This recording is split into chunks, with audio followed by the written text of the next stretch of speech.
On the night of May 1st, 1945, deep beneath the shattered streets of Berlin, 6 children were given hot chocolate laced with morphine by their own mother. They were aged between 4 and 12 years old. When they drifted off to sleep, their mother placed a cyanide capsule inside the mouth of each child and pressed their jaws shut. By morning, all 6 were dead. Their names were Helga, Hildegard, Helmut, Holdine, Hedwig, and Heidrun Goebbels, and they were the biological children of Joseph Goebbels, Reich Minister of Propaganda for the Third Reich, one of the most fervent and ruthless servants Adolf Hitler ever possessed. Their deaths were arguably the most harrowing single act committed in the final hours of the Nazi regime. Not on a battlefield, not in a concentration camp, but in an underground bunker beneath the Reich Chancellery, carried out by a woman who had dressed her children in their finest clothes, combed their hair and sang them to sleep before ending their lives. Yet, while these 6 children perished in circumstances almost too awful to comprehend, a 7th child who had grown up in the same household, who had called the same woman mother, who had slept under the same roof as some of the most infamous monsters the 20th century ever produced, survived the war, rebuilt his life, and went on to inherit a fortune worth hundreds of millions of marks, eventually making the family he came from one of the most powerful industrial dynasties in post-war Germany. His name was Harold Quandt. He was Magda Goebbels' son from her first marriage, not a biological child of Joseph Goebbels at all. And while the propaganda minister's own children were murdered in a bunker, his stepson became a billionaire. In this video, we will explore the remarkable, haunting, and often deeply complicated lives of the children left behind when the Nazi regime collapsed in 1945. Some of them spent their lives defending fathers who were among the worst war criminals in history. Others devoted themselves to denouncing those same fathers, traveling across the world to speak about guilt and shame and the stain that does not wash away. Some inherited vast fortunes, others died in poverty. Some changed their names and tried to disappear. Some never could escape the scrutiny of the world's gaze. These are the stories of the children of the Nazis, and if you want to understand how the legacy of the Third Reich lived on in human form through the decades that followed, you need to hear every one of them. So without further ado, let's start with the first name on our list. To understand the story of the Goebbels children, you first have to understand who Joseph Goebbels was and what kind of man had brought them into the world. Born in Reit in the Rhineland on October 29, 1897, Goebbels was not the typical image of a Nazi leader. He was short, slight, afflicted with a clubfoot that had kept him out of military service in the First World War, and possessed of a biting, brilliant mind that he turned entirely toward propaganda and political manipulation. He had studied at the University of Heidelberg, earned a doctorate in philology and literature, and channeled his considerable intelligence into becoming the most effective propagandist Adolf Hitler ever had. Goebbels joined the Nazi Party in 1924 and rose swiftly through its ranks, becoming Reich Minister of Propaganda and Public Enlightenment in March 1933, just months after Hitler came to power. From that position, he exercised total control over German media, film, radio, newspapers, theatre, and art. He orchestrated some of the most notorious events of the Nazi period, including Kristallnacht in November 1938, when Jewish businesses, synagogues and homes were attacked across Germany in a state-organized pogrom that left at least 91 people dead and more than 30,000 Jewish men arrested and sent to concentration camps. Magda Quandt had married Goebbels in December 1931, bringing with her a son from her previous marriage to the wealthy industrialist Günther Quandt. That son was Harold. Between 1932 and 1940, Magda and Joseph had 6 children together, and they were seen throughout the Nazi period as a model German family, a vision of the wholesome Aryan domestic life that the regime claimed to champion. Their children were photographed constantly, shown at official functions alongside Hitler, dressed immaculately, presented to the German public as the ideal of what National Socialism supposedly stood for.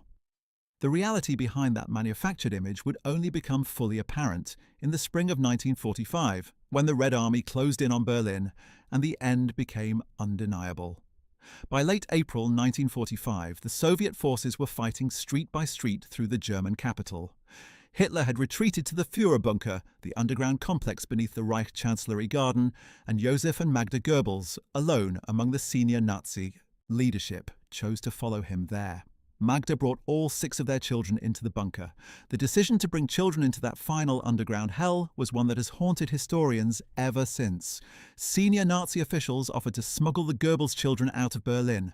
There were escape routes available. The children could have been taken to safety. Magda refused. She was absolutely convinced that a world without National Socialism was not worth living in, and she had decided that her children would not live in such a world. On April 30th, Hitler and Eva Braun committed suicide. The following day, May 1st, 1945, with Soviet soldiers closing in and the bunker's inhabitants facing imminent capture, Magda Goebbels murdered her 6 children. She reportedly gave them sedatives first, waiting until they were asleep, and then used cyanide to end their lives. Shortly afterwards, she and Joseph went up to the Reich Chancellery Garden, where both committed suicide. Their bodies were partially burned in a shallow grave. The oldest of the Goebbels children was Helga Susanne Goebbels, born on September 1st, 1932. She was 12 years old when she died in the bunker, old enough to have some understanding of what was happening around her, and possibly old enough to have sensed the approaching end. She was, by all accounts, a thoughtful and sensitive child, the one who most closely resembled her mother in temperament. Post-war forensic examination of her remains indicated that she had suffered bruising consistent with a struggle before her death, suggesting that, unlike her younger siblings, Helga may not have been fully sedated when the cyanide was administered, and may have resisted. The thought is almost unbearable to contemplate. At 12 years old, Helga Goebbels likely understood, at least in part, what was being done to her, and could do nothing to prevent it. The second child was Hildegard Traudel Goebbels, known as Hilda, born on April 13, 1934. She was 11 years old at the time of her death. Little is known of her individual personality beyond the photographs and film footage that survived, which show a fair-haired, solemn-faced girl standing beside her siblings at official events. She and Helga were close in age and are often seen together in the archival images of the Goebbels family, their expressions reflecting the strange burden of being raised in the household of one of history's most powerful propagandists. The third child was the only son, Helmut Christian Goebbels, born on October 2, 1935. He was 9 years old when he died. As the only boy among 6 siblings and the son of a man who had spoken endlessly about German masculinity and the strength of the Aryan male, Helmut's existence must have carried a particular weight of expectation in his father's mind. He never had the chance to grow up and find out what kind of man he might have become. He was killed alongside his sisters in that same underground room, sedated, and then given cyanide before he had even reached double figures in age. Holdine Catherine Goebbels, known as Holder, was born on February 19, 1937, making her 8 years old at the time of her death. The fourth child and third daughter of Joseph and Magda, Holder was, by the accounts of those who knew the family, a cheerful and energetic child.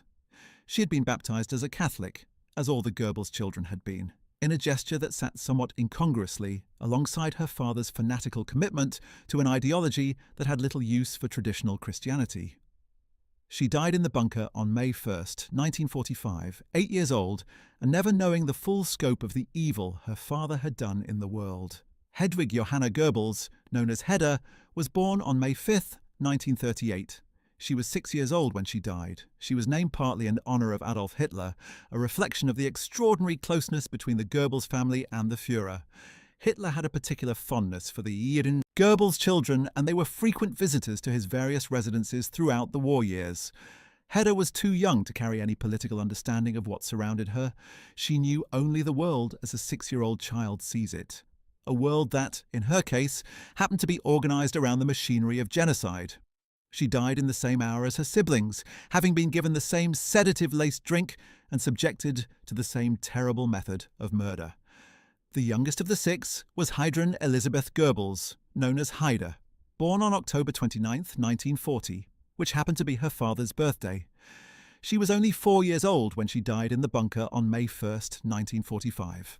At 4, she would have had no comprehension whatsoever of politics, war, or ideology. She knew her mother, her father, her brothers and sisters, and the world of a small child. And she died in an underground concrete room beneath a city being torn apart by artillery fire, one of the youngest victims of a regime that had murdered millions. Her death, like those of her siblings, is not classified as a war crime in the legal sense, because the woman who killed her also died that same evening and never faced justice. But in any moral reckoning of the Third Reich's crimes, the murders of these 6 children belong near the center of the account. Now here is the question that gives this video its title. If all 6 of Joseph Goebbels' biological children died in that bunker, who was the Goebbels stepson who inherited $1 billion? His name was Harold Quandt, and his story is in many ways the most extraordinary of all. Harold Georg Quandt was born on November 1st, 1921 in Berlin. His father was Günther Quandt, one of the most powerful industrialists in Germany. A man who had built a vast manufacturing empire in textiles, batteries and armaments that would eventually give the Quandt family a controlling stake in companies that included BMW. Günther and Magda Quandt divorced in 1929, and in sales 1931. Magda married Joseph Goebbels. Under the terms of a remarkable arrangement, young Harold was formally adopted into the Goebbels household and grew up calling Joseph Goebbels his stepfather, even as he remained the legal heir to the Quandt industrial fortune. In the photographs of the 1930s, Harold appears alongside the Goebbels children as a member of the family, a fair-haired teenager in the company of one of the Nazi regime's most powerful men. Harold Quandt was old enough by the time the war began to serve in the German military, and he did so joining the Luftwaffe and serving as a paratrooper and pilot. He was captured by Allied forces in 1945 and spent time in a prisoner of war camp in Italy. He was, therefore, away from Berlin entirely when his mother murdered his half-siblings and then killed herself. He received word of their deaths while he was a prisoner. What he felt upon learning that his mother had poisoned 6 children, 6 of his own half-brothers and sisters, in a bunker beneath a city in flames can only be imagined. He left no detailed public record of those feelings. After his release from the prisoner of war camp, Harold Quandt faced the challenge that confronted virtually every German with connections to the Nazi regime: the process of denazification. His stepfather had been one of the most culpable individuals in the entire Nazi government, but Harold himself had served as an ordinary military pilot, not in any capacity connected to the crimes of the regime. He navigated the denazification process and was cleared. He then turned his attention to the inheritance that awaited him. His biological father, Günther Quandt, had survived the war and was himself undergoing denazification hearings related to the use of forced labor in his factories during the war years. Günther was briefly interned, but eventually cleared, and control of the Quandt industrial empire began to be restored to the family. When Günther Quandt died in 1954, Harold and his half-brother Herbert Quandt inherited the family businesses jointly. The empire they inherited included significant stakes in a range of German industrial enterprises. But the crown jewel, the investment that would transform the Quandt family into one of the wealthiest dynasties in Europe, was BMW, the Bayerische Motorenwerke, the Bavarian Motor Works. BMW had been in serious financial difficulty after the war, but under Herbert Quandt's guidance, and with the resources the family was able to deploy, it was revived and rebuilt into one of the most successful luxury automobile manufacturers in the world. The Quandt family's stake in BMW grew to become worth hundreds of millions and then billions of marks as the decades passed. Harold Quandt himself became a prominent figure in the West German business world, investing in various industrial enterprises and building a reputation as a serious and capable businessman entirely separate from the shadow of his stepfather's name. He married Inga Bandekau in 1955, and together they had 5 daughters. He lived a life of considerable wealth and relative public restraint, not the kind of man who sought out controversy or newspaper headlines. He had every reason to want to remain out of the spotlight. His stepfather's name was synonymous with Nazi propaganda. His mother had murdered 6 children in a bunker.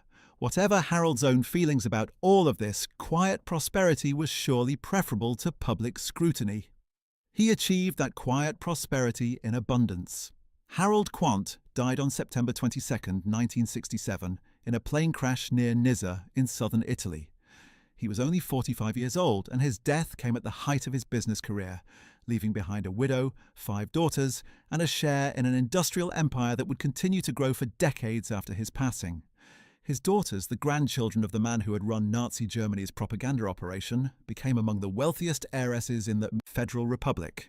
The total wealth of the Quandt family in the decades following Harold's death would be measured not in mere millions, but in billions, driven primarily by their stake in BMW, the stepson of Joseph Goebbels, the man whose biological children had all been murdered in a Berlin bunker, had given rise to one of the great industrial dynasties of post-war Germany. History, it turns out, is full of the most astonishing and troubling ironies.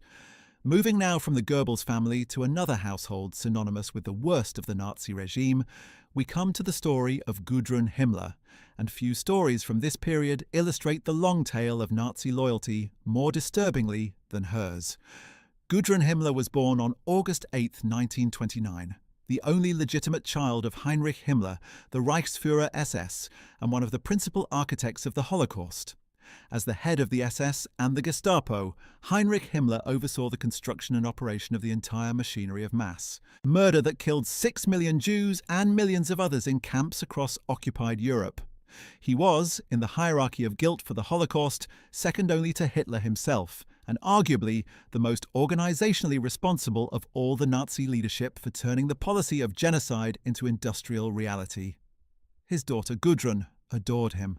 Heinrich Himmler had a genuine warmth toward his daughter that stands in grotesque contrast to the coldly bureaucratic manner in which he directed the murder of millions.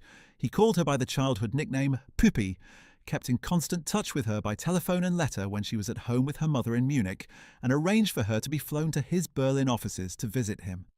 He brought her to various official functions and made sure that she felt close to him despite his extremely demanding role in the machinery of state murder. Gudrun visited concentration camps as a child during the war, including Dachau, and appeared to have found the visits interesting rather than disturbing. She noted in her diary at the time that the visit was very nice.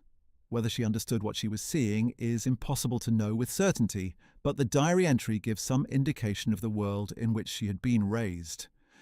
When the war ended, Gudrun and her mother were apprehended by American forces and held in a series of camps in Italy, France, and Germany. They were brought to Nuremberg to give testimony at the trials of the major Nazi war criminals and then released in November 1946. Heinrich Himmler had not faced trial.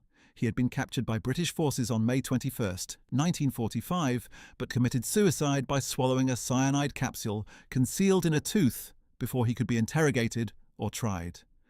Gudrun refused to accept this account. Until her death, she insisted that her father had been assassinated by his British captors, that the story of the suicide capsule was a lie, and that her father had been murdered to prevent him from testifying about things the Allies did not want made public. No evidence whatsoever supports this version of events, but Gudrun clung to it with a tenacity that speaks to the depth of her devotion to his memory. Far from retreating from her father's legacy, Gudrun Himmler spent the rest of her long life actively working to protect and rehabilitate it. She became a prominent member of Stille Hilfe, which translates as Silent Aid, a secretive organisation founded in the late 1940s to provide financial support, legal assistance, and practical help to former SS members who had been arrested, were on trial, or were fugitives from justice. The organisation operated in the shadows of West German society, funded largely by sympathisers who had never genuinely renounced the ideology of the Nazi period. Gudrun became not merely a member, but one of its most dedicated workers, helping to organise support for convicted war criminals, visiting them in prison, and working to secure their early release. Among those she is believed to have supported were individuals convicted of some of the most serious crimes of the Nazi era.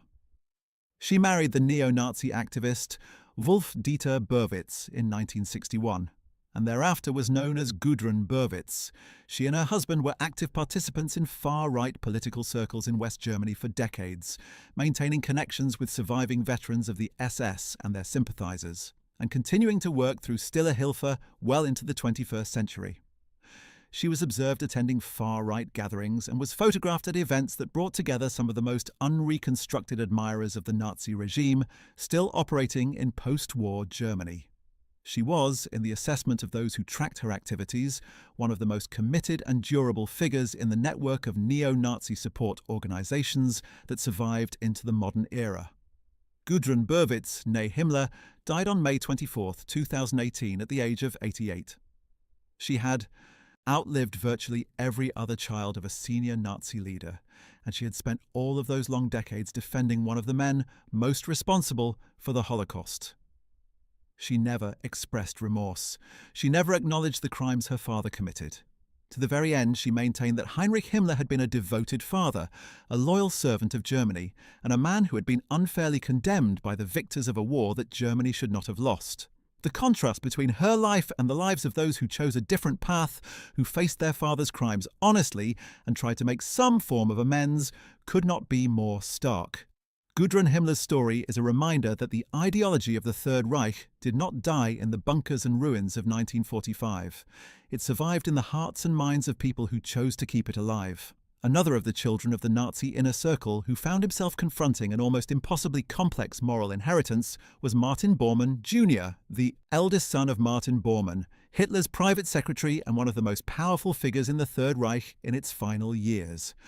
Martin Bormann Sr. was in many respects the hidden power of the Nazi regime, the man who controlled access to Hitler, who filtered the information that reached the Führer, and who accumulated enormous personal authority precisely because he worked in the shadows rather than seeking public recognition. Born on April 14, 1930, Martin Jr. was the eldest of 10 children that Bormann Sr. had with his wife Gerda, a family that lived in a world saturated with Nazi ideology, Nazi ritual, and unquestioning devotion to the movement and to Adolf Hitler personally. The young Bormann grew up in the household of one of the most powerful men in Hitler's Germany, but he was sheltered, at least initially, from the darkest realities of what his father's position actually entailed. He was a child during the height of the Nazi regime's crimes, and the machinery of genocide was not something that was openly discussed in the Bormann family home. By the end of the war, Martin Sr.'s fate had become one of the great mysteries of the post-war period. He disappeared from the Führer bunker in the final days of the war and was believed by many to have escaped to South America.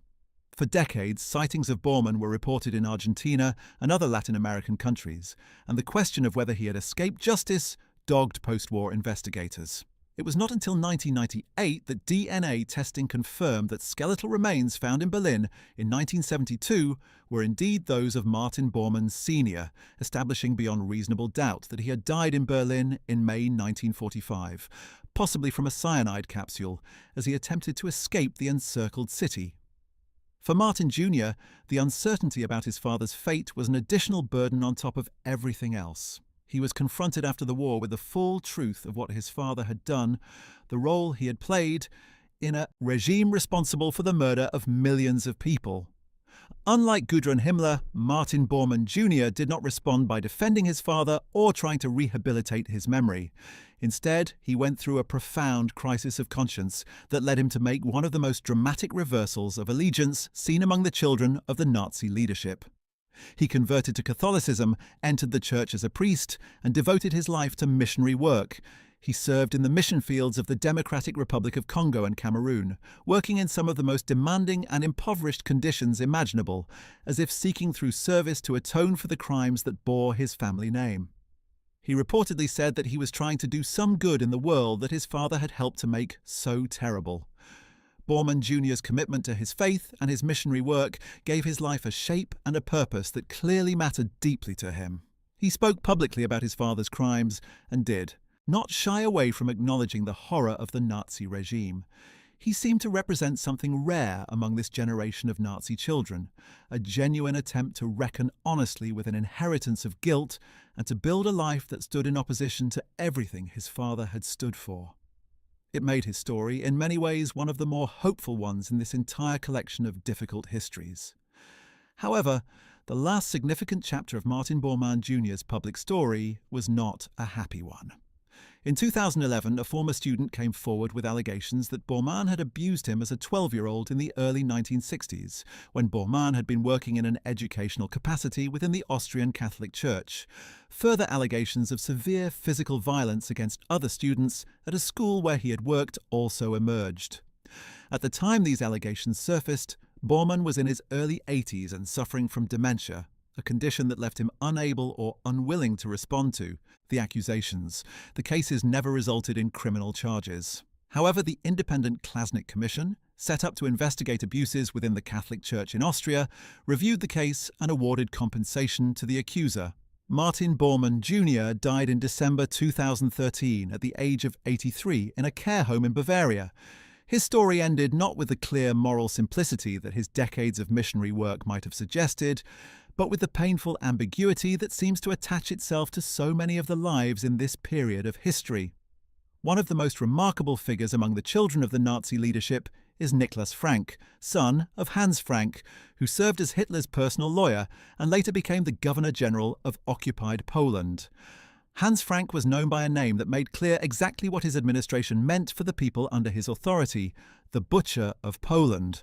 As Governor-General from 1939 to 1945, he oversaw a territory in which millions of Polish, Jews and non-Jewish Poles were murdered, in which the entire population was subjected to brutal occupation, mass executions, and the systematic destruction of Polish culture and society.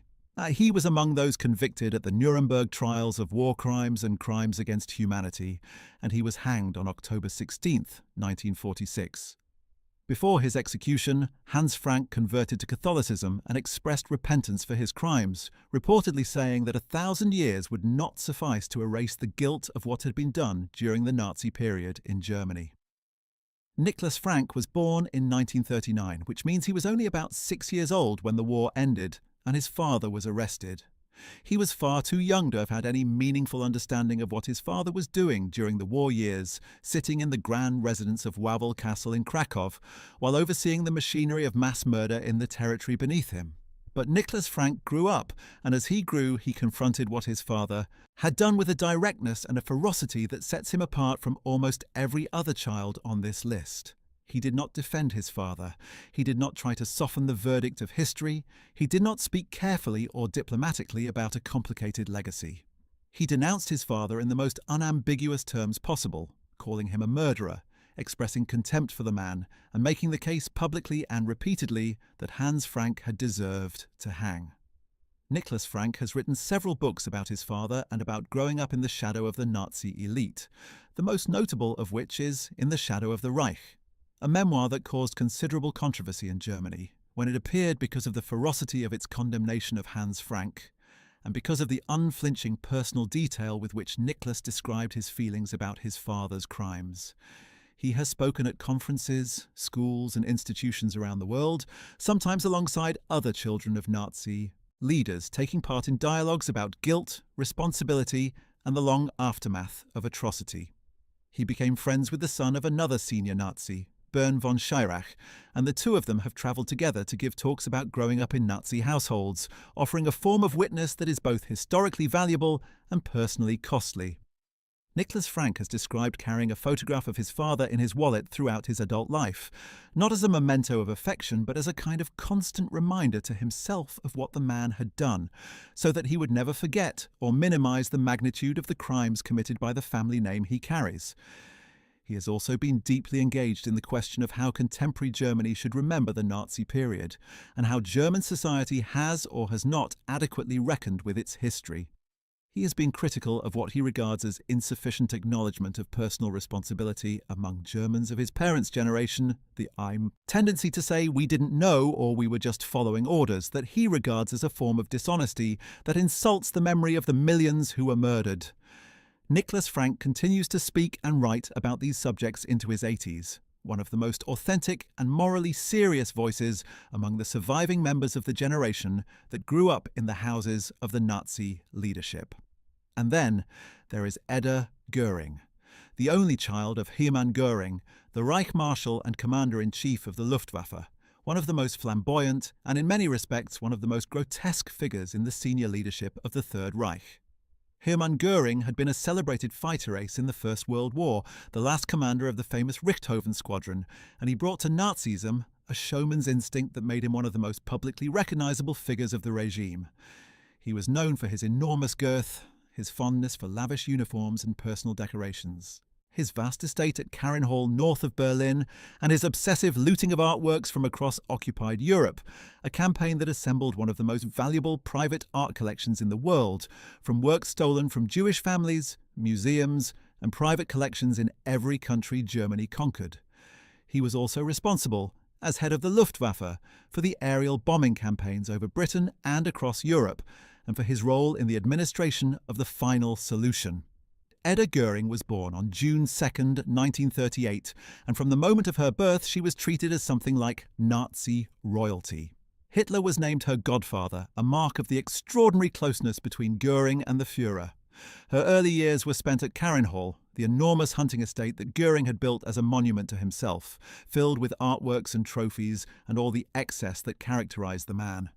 Edda was photographed constantly and presented to the German public as a symbol of the regime's wholesome family values, a role she played simply by existing as a pretty, fair-haired child in the household of one of Germany's most powerful men. As the war began to turn against Germany, the bubble of Carinhall luxury began to deflate. Göring's position with Hitler deteriorated sharply in the final years of the war, particularly after the Luftwaffe failed to live up to its promises during the Battle of Britain and then again during the siege of Stalingrad, when Göring had assured Hitler that the Luftwaffe could supply the encircled German Sixth Army by air, a promise it proved catastrophically incapable of keeping. By the war's end, Hitler had effectively stripped Göring of his positions. Edda and her mother, Emmy, relocated to the family's mountain residence at Obersalzberg near Berchtesgaden as Berlin fell to Soviet forces. Hermann Göring attempted to negotiate a separate peace with the Western Allies, was arrested by the IAS on Hitler's orders, and then surrendered to American forces at the end of the war. Hermann Göring was tried at Nuremberg, where he proved to be the most formidable defendant among the Nazi leadership, presenting articulate and sometimes cunning arguments in his own defense, while making no genuine attempt to deny the reality of what the regime had done. He was convicted of war crimes, crimes against peace, and crimes against humanity, and was sentenced to death. He avoided the gallows by swallowing a cyanide capsule that had been smuggled into his cell the night before his scheduled execution on October 15, 1946. He died 2 hours before he was due to hang. Edda Göring grew up in the aftermath of all of this. Unlike Gudrun Himmler, she didn't spend her life in active defense of her father's ideology or working to rehabilitate the reputation of the Nazi movement. But she also did not take the path of Niklas Frank, openly condemning her father's crimes and engaging with the historical record. Instead, she chose something closer to silence. She lived quietly, avoided the public eye, and refused to give interviews or make statements about her father except on rare occasions. She maintained in private conversation that her father had been a good man, but she kept this sentiment out of the public arena. She became involved in legal disputes over some of the art objects that had been given to her as a child from her father's collection, including a Madonna and child painting attributed to Lucas Cranach the Elder. Most of these legal battles went against her, with courts ruling that the works had to be returned to their original owners or their descendants, which was the correct outcome given that they had been looted from Jewish families and institutions. In 1986, Edda broke her habitual silence to give a television interview in Sweden, in which she spoke warmly about both her parents, describing her father with obvious affection and her mother with evident love. It was one of the very few times she addressed her family's history publicly, and she used the opportunity not to reckon with it honestly, but to express personal loyalty. She died in December 2018 at the age of 80, having lived a long and largely private life in Munich. She left behind no published memoir, no substantial engagement with the public record of her father's crimes, and no real accounting for what the Göring name meant beyond the personal warmth she felt for the man who had been her father. Whether that silence was chosen out of genuine belief, or out of self-protection, or out of simple human inability to fully face what her father had done, is a question that only she could have answered. Rolf Mengele carries what is perhaps the most difficult surname of anyone on this list. His father was Josef Mengele, the SS physician who conducted sadistic and often fatal experiments on prisoners at Auschwitz-Birkenau concentration camp, using human beings as experimental subjects in tests of endurance, disease, surgery without anesthesia, and numerous other forms of deliberate torture that he disguised under the language of medical science. Mengele personally selected prisoners arriving at Auschwitz for death or for slave labor, standing on the selection ramp and directing those who would live to one side and those who would die immediately to the other with a flick of his hand or glove, a gesture that determined the fate of hundreds of thousands of people. He became known as the Angel of Death, a name whose irony was almost too bitter to contemplate. He was particularly obsessed with twins, conducting comparative experiments on them that resulted in the deaths of an enormous number of victims. Rolf Mengele was born on March 16, 1944, near the end of the war, to Josef Mengele and his first wife, Irene. By the time Rolf was old enough to form memories, his father had already fled Germany. Josef Mengele escaped from Allied custody in the immediate post-war chaos, managed to obtain false identity documents, and eventually made his way to South America, settling first in Argentina and later in Paraguay and Brazil. He lived as a fugitive under various false names, evading Nazi hunters and law enforcement agencies for decades, until his death by drowning at Bertioga, Brazil, on February 7, 1979. He died without having faced justice for a single one of his crimes. Rolf grew up without his father, raised by his mother and later by other relatives. As a child, he was told that his father had been a war hero, a cover story designed to protect the family and the fugitive in South America. The truth came to him gradually as he grew older and learned what the name Mengele actually meant in the outside world. The realization that his father was not a hero but was instead one of the most notorious war criminals in history, a man being hunted by investigators and dedicated Nazi hunters like Simon Wiesenthal, was a shock from which the details suggest Rolf never fully recovered, psychologically, even as he rebuilt his life. He studied law and worked as a corporate lawyer, making a deliberate effort to construct an identity separate from his father's name, changing his surname and living as privately as possible. What makes Rolf's story particularly complicated is what happened in 1977 when, at the age of 33, driven by a mixture of curiosity, lingering filial attachment, and perhaps the need to see the man for himself and confront the reality, Rolf travelled secretly to South America to visit his father in hiding. The meeting was, by his own subsequent account, deeply troubling. Josef Mengele showed no guilt whatsoever for the experiments he had conducted at Auschwitz and the thousands of deaths he had caused. He attempted to rationalize what he had done, to place it within some theoretical framework that absolved him of moral responsibility.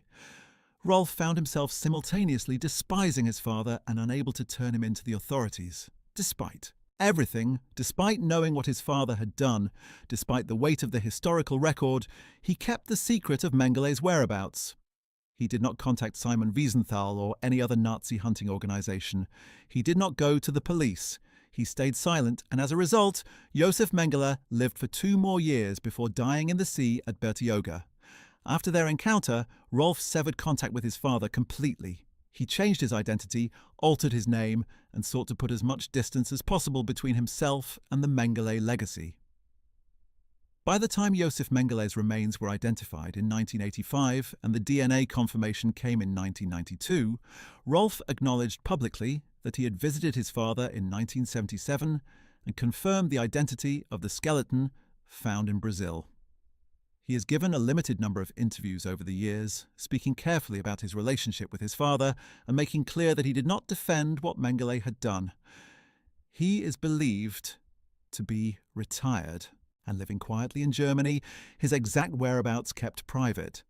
Of all the difficult inheritances carried by the children on this list, his may be the heaviest because unlike those whose fathers died in prison or at the gallows, Rolf Mengele had the chance to bring his father to justice and chose not to. Wolf Rüdiger Hess was the son of Rudolf Hess, one of the most singular figures in the entire Nazi leadership. Rudolf Hess had been one of Hitler's closest companions since the earliest days of the Nazi movement, imprisoned with him after the failed Beer Hall Putsch of 1923 and present during the dictation of Mein Kampf in Landsberg prison. He rose to become Deputy Führer, the second-ranking member of the Nazi Party, a position of enormous symbolic and administrative importance. He was also, by May 1941, a man who had apparently decided to act on his own initiative in the most dramatic and bizarre fashion conceivable. On May 10, 1941, Rudolf Hess took off alone in a Messerschmitt Bf 110 aircraft and flew to Scotland, apparently intending to make contact with British aristocrats and negotiate a peace between Germany and Britain before the planned invasion of the Soviet Union. He parachuted out of the aircraft over Renfrewshire and was captured by a Scottish farmer with a pitchfork. He spent the rest of the war as a prisoner in Britain. After the war, Hess was tried at Nuremberg and convicted of crimes against peace and conspiracy. Though unlike many of his fellow defendants, he was not convicted of crimes against humanity, since he had been imprisoned in Britain when most of those crimes were committed. He was sentenced to life imprisonment and became the longest-serving prisoner in Spandau prison in West Berlin, where he remained for 4 decades while his fellow war criminals died of old age or were released. By the 1980s, he was the sole remaining prisoner in the vast Spandau complex, guarded by hundreds of soldiers at enormous expense for a single elderly man. He died in his cell on August 17, 1987, at the age of 93, reportedly by hanging himself with an electrical cord. He was the last prisoner held in Spandau, and the prison was demolished shortly after his death to prevent it from becoming a neo-Nazi shrine. Wolf Hess was born in 1937, the only child of Rudolf and Ilse Hess. He grew up with a father who was first a prisoner of war in Britain and then, after the Nuremberg judgment, a prisoner for life in Spandau. His childhood was defined by this absence, by the extraordinary weight of his father's story, and by a choice that Wolf made early and maintained throughout his entire life: to believe in his father's innocence and to fight for his release. He visited his father regularly throughout his imprisonment and mounted a decades-long campaign to have Rudolf Hess freed, on the grounds that he had undertaken a peace mission and should not be treated as a war criminal. Wolf established the Committee to Free Rudolf Hess and gathered several 100,000 signatures on petitions calling for his father's release. He wrote books and gave interviews, and in doing all of this he attracted the support of people who ranged from genuine advocates of humanitarian treatment for elderly prisoners to committed neo-Nazis who saw in the Hess case a rallying point. Wolf Hess was not himself openly neo-Nazi in his public statements, at least not in the explicit sense, but his determination to rehabilitate his father and his refusal to acknowledge the crimes of the regime his father had served placed him clearly in the camp of those who had not genuinely reckoned with what had happened. When his father died in Spandau in 1987, Wolf immediately disputed the verdict of suicide and claimed that Rudolf Hess had been murdered by British agents, asserting that a 93-year-old man with severe arthritis could not physically have managed to hang himself as described. This theory was taken up enthusiastically by neo-Nazi groups and remains a staple of far-right conspiracy literature to this day, despite the lack of credible evidence to support it. Wolf Hess died in October 2001, having spent his entire adult life in service to his father's memory and legacy, never having acknowledged the crimes of the regime his father had helped to build. Albert Speer Jr. was born on July 29, 1934, in Berlin, just days before Hitler consolidated his power as Führer following the death of President Hindenburg. He was the eldest of 6 children that Albert Speer Sr. had with his wife Margarete, a large family that lived in considerable comfort and luxury as the armaments minister rose to become one of the most powerful men in the Third Reich. Albert Speer Sr. was perhaps the most technically gifted of all the senior Nazis, an architect of genuine talent who had begun his relationship with Hitler as the dictator's personal architect, designing the massive theatrical settings for Nazi rallies and party events, and who had risen to become Reich Minister for Armaments and War Production, a role in which he oversaw the German war economy with remarkable efficiency, extensively relying on the forced labour of concentration camp prisoners and slave workers from across occupied Europe. He is estimated to have used hundreds of thousands of forced labourers in the armaments industry, making him deeply complicit in some of the worst crimes of the regime. Albert Speer Sr. was convicted at Nuremberg of war crimes and crimes against humanity and sentenced to 20 years in prison, which he served in Spandau alongside Rudolf Hess. He was released in 1966, having cultivated during his imprisonment, and in the memoir, he wrote there a reputation as the good Nazi, the one member of the senior leadership who claimed to have been unaware of the Holocaust, who expressed genuine remorse for his role in the regime, and who positioned himself as a technocrat who had served the German state rather than a true believer in Nazi ideology. Historians have largely concluded that this self-portrait was at best incomplete and at worst deliberately misleading, that Speer knew far more about the extermination of the Jews than he admitted, and that his post-war persona was a highly skilled construction designed to secure his own survival and eventual rehabilitation. For Albert Speer Jr., the experience of growing up with a father who was first a convicted war criminal in prison and then a famous and controversial memoirist was a peculiar kind of ordeal. After his father was sentenced, the family relocated to Heidelberg to live with Albert Jr.'s grandparents. He reportedly developed a severe stutter during this period, a physical manifestation of the enormous psychological stress of the situation. He eventually overcame the stutter and went on to build his own career as an architect, a career choice whose echoes of his father's profession are obvious, but which Albert Jr. steadfastly refused to attribute to his father's influence. He trained initially as a carpenter before moving into architecture, and he eventually built a significant practice working primarily in Frankfurt. In an interview with the Süddeutsche Zeitung in 2010, he stated with characteristic directness that he had spent his whole life trying to separate himself from his father, to distance himself from the name and the legacy. He declined to discuss his father in detail and had done so consistently throughout his career. Albert Speer Jr. died on September 15, 2017, at his home in Frankfurt. He was 83 years old. He had, by most accounts, largely succeeded in the ambition he had set himself, to be known as an architect in his own right, rather than as the son of the man who had used slave labor to build the weapons of a genocidal regime.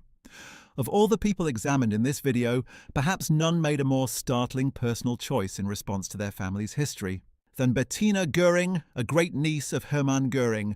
She was not the daughter of the Reich Marshal himself, but she was close enough to the Göring family blood to feel the weight of the name acutely.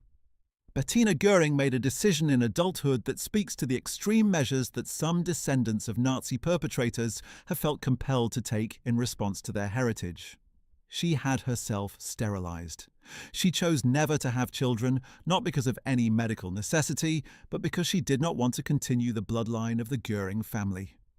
She stated publicly that she had made this decision deliberately, driven by the weight of what that name and that blood represented in historical terms. She has lived for many years in the American Southwest, in New Mexico, as far geographically from Germany and from the Göring legacy as she could place herself while remaining in the Western world. She has spoken in interviews about the particular burden of carrying a name that is among the most immediately recognizable in the catalogue of Nazi perpetrators, about the difficulty of living with a history that you did not choose and cannot undo, and about the choice she made to ensure that her particular branch of the Göring family ended with her. Her brother Matthias Göring, also a great-nephew of Hermann, similarly chose to remove himself from Germany and has spoken about the experience of growing up with a name that triggered immediate recognition and judgment wherever he went. The Göring descendants who found themselves outside Germany, away from the specific historical context in which the name was most laden with meaning, had a slightly different experience than those who remained in the country. But whether they stayed or left, the name followed them, as it would follow any of the names associated with the leadership of the Third Reich, because the crimes those names represent are not local or regional or temporal. They are part of a universal, of a historical reckoning that no amount of distance, whether physical or psychological, can entirely dissolve. Moving to the family of another of the most powerful figures in the Nazi state, we come to the children of Joachim von Ribbentrop, the Reich foreign minister whose signature appears on the Molotov-Ribbentrop Pact of August 1939 and who served as Hitler's chief diplomatic instrument throughout the war years. Von Ribbentrop was in many respects one of the most reviled even within the Nazi leadership itself, regarded by his colleagues as an arrogant social climber who had talked his way into Hitler's favour by presenting himself as a man of sophisticated international connections and then proved unable to deliver the diplomatic results he had promised. Hermann Göring reportedly said of him that he bought his name, married his money, and swindled his way into office. Nevertheless, von Ribbentrop remained foreign minister until the very end of the regime. He was captured by British forces in Hamburg in June 1945, tried at Nuremberg, convicted of crimes against peace, war crimes, and crimes against humanity, and became the first of the major Nazi war criminals to be hanged on October 16, 1946. Von Ribbentrop had several children, among them Rudolf von Ribbentrop, born in 1921, who served as an officer in the Waffen-SS during the war, fighting on the Eastern Front and reaching the rank of Obersturmbannführer.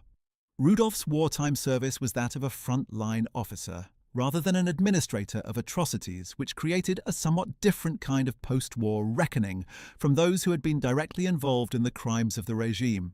He survived the war and lived into old age, writing a memoir that attempted to present his wartime experiences in a favourable light and engaging in the kind of selective historical memory that characterised many veterans of the Waffen-SS. He died in 2019 at the age of 97, one of the last surviving officers of the Waffen-SS in that rank. Another of von Ribbentrop's children, his daughter Ursula, lived for decades in considerable obscurity, rarely speaking publicly about her father or his legacy.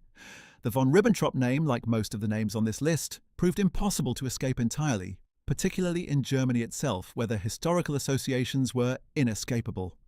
The story of the children of Baldur von Schirach offers another variation on the theme of how the heirs of the Nazi leadership dealt with their inheritance.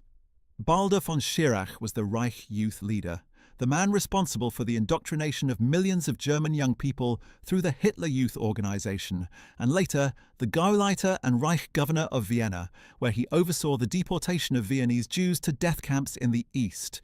He was convicted at Nuremberg of crimes against humanity for his role in the Vienna deportations and sentenced to 20 years in prison, which he served in full at Spandau, alongside Albert Speer and Rudolf Hess. He was released in 1966 and died in 1974.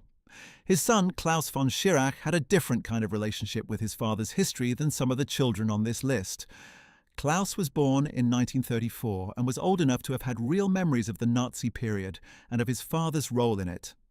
After the war, he went through the complex process of coming to terms with what his father had actually done, and he arrived at a position of genuine condemnation, which he has expressed in interviews and public discussions. Klaus von Schirach has participated in dialogues about the legacy of the Nazi period and the experience of growing up as the child of a convicted war criminal, alongside figures like Niklas Frank. He has acknowledged the crimes his father committed and refused to minimize them, which places him in the group of Nazi children who faced their inheritance honestly, rather than those who defended it or simply retreated from it. There was also a daughter, Angelika von Schirach, who took a very different path from her brother and whose relationship with her father's memory and the Nazi past was more complicated and less openly confrontational. The divergence between the siblings in how they chose to deal with the Schirach legacy illustrates the broader point that the children of Nazi leaders did not form a monolithic group in their responses to history. Even within the same family, raised in the same household with the same initial experience, individuals arrived at very different places, driven by personality, by the specific relationships they had had with their fathers, by the communities they joined as adults, and by the particular moral choices they made when they were old enough to make them. One of the most astonishing stories connected to the children of the Nazi period concerns a man who was not the child of a senior Nazi official, but rather of the man who was in many ways the most central figure in 20th century history, Adolf Hitler himself.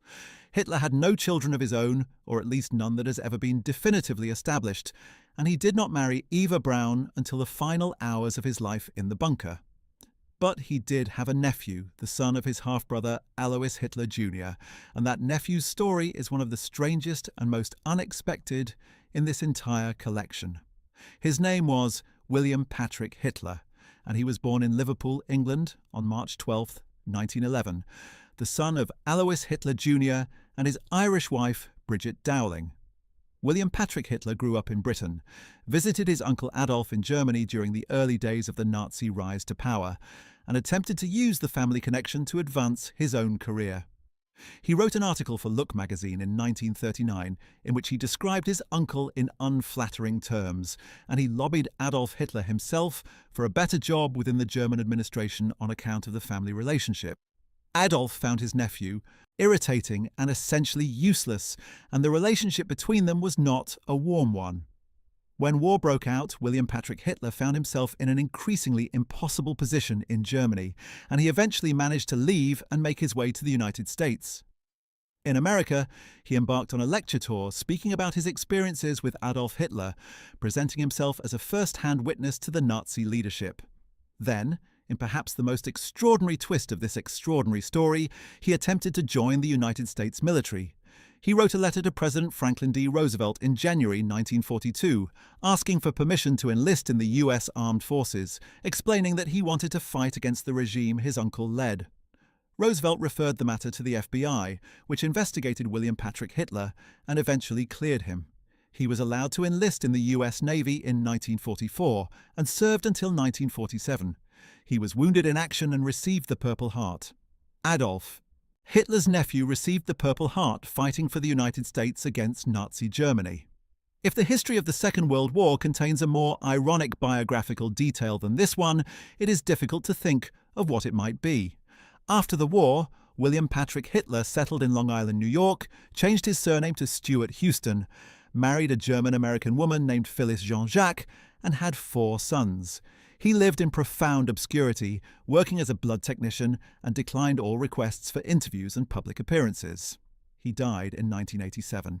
His 4 sons have continued to live in obscurity in the United States, and according to reports from those who have investigated the family, they have all apparently agreed among themselves never to have children, so that the Hitler bloodline in their branch of the family will die out with their generation.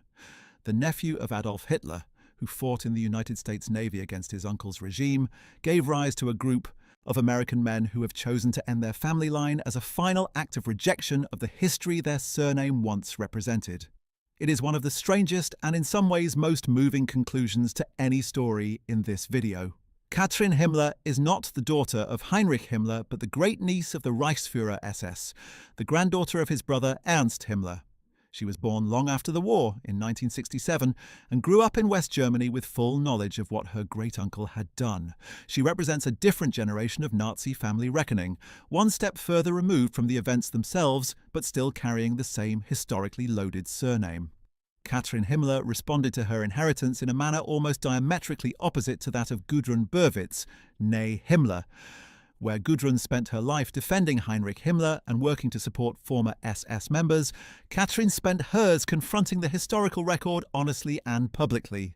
She wrote a detailed, historical book published in 2007 titled The Himmler Brothers, which examined the lives of Heinrich and his brothers Ernst and Gebhard and their involvement in the Nazi state, drawing on family letters and documents that had not previously been published. It was a rigorous historical work that made no attempt to minimize or excuse what Heinrich Himmler had done. What makes Katrin Himmler's story even more remarkable is the personal dimension that accompanies her scholarly work. She is married to an Israeli man, the son of a Holocaust survivor. Her husband's father survived the very machinery of murder that her great-uncle Heinrich had built and administered. The two of them have a child together. The great-niece of the architect of the Holocaust is raising a family with a man whose father survived the Holocaust. The historical circle that closes in that family has an almost unbearable poignancy, and Katrin Himmler has spoken about it in interviews with a combination of honesty and grace that is genuinely moving.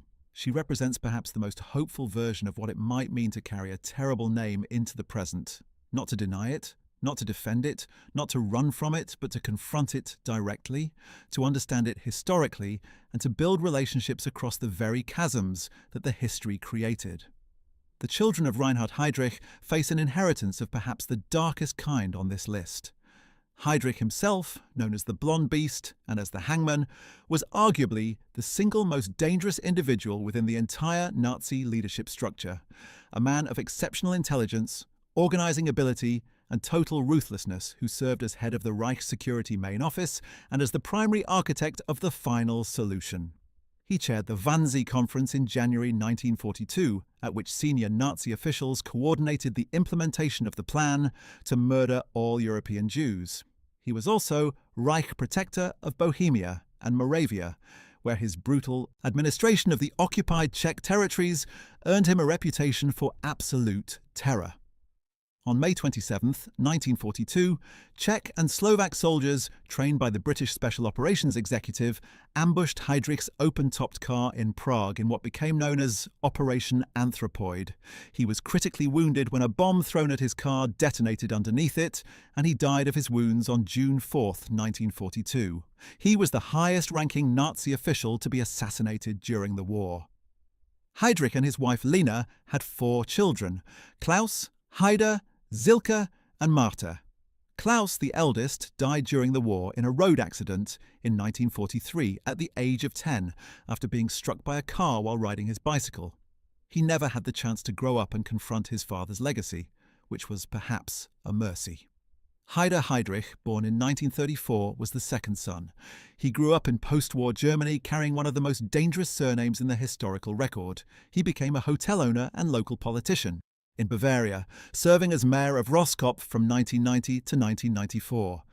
He has given limited interviews over the years, generally speaking carefully about his father and expressing regret for his actions, while also making clear the personal complexity of condemning the man who had been his father. He died in 2009.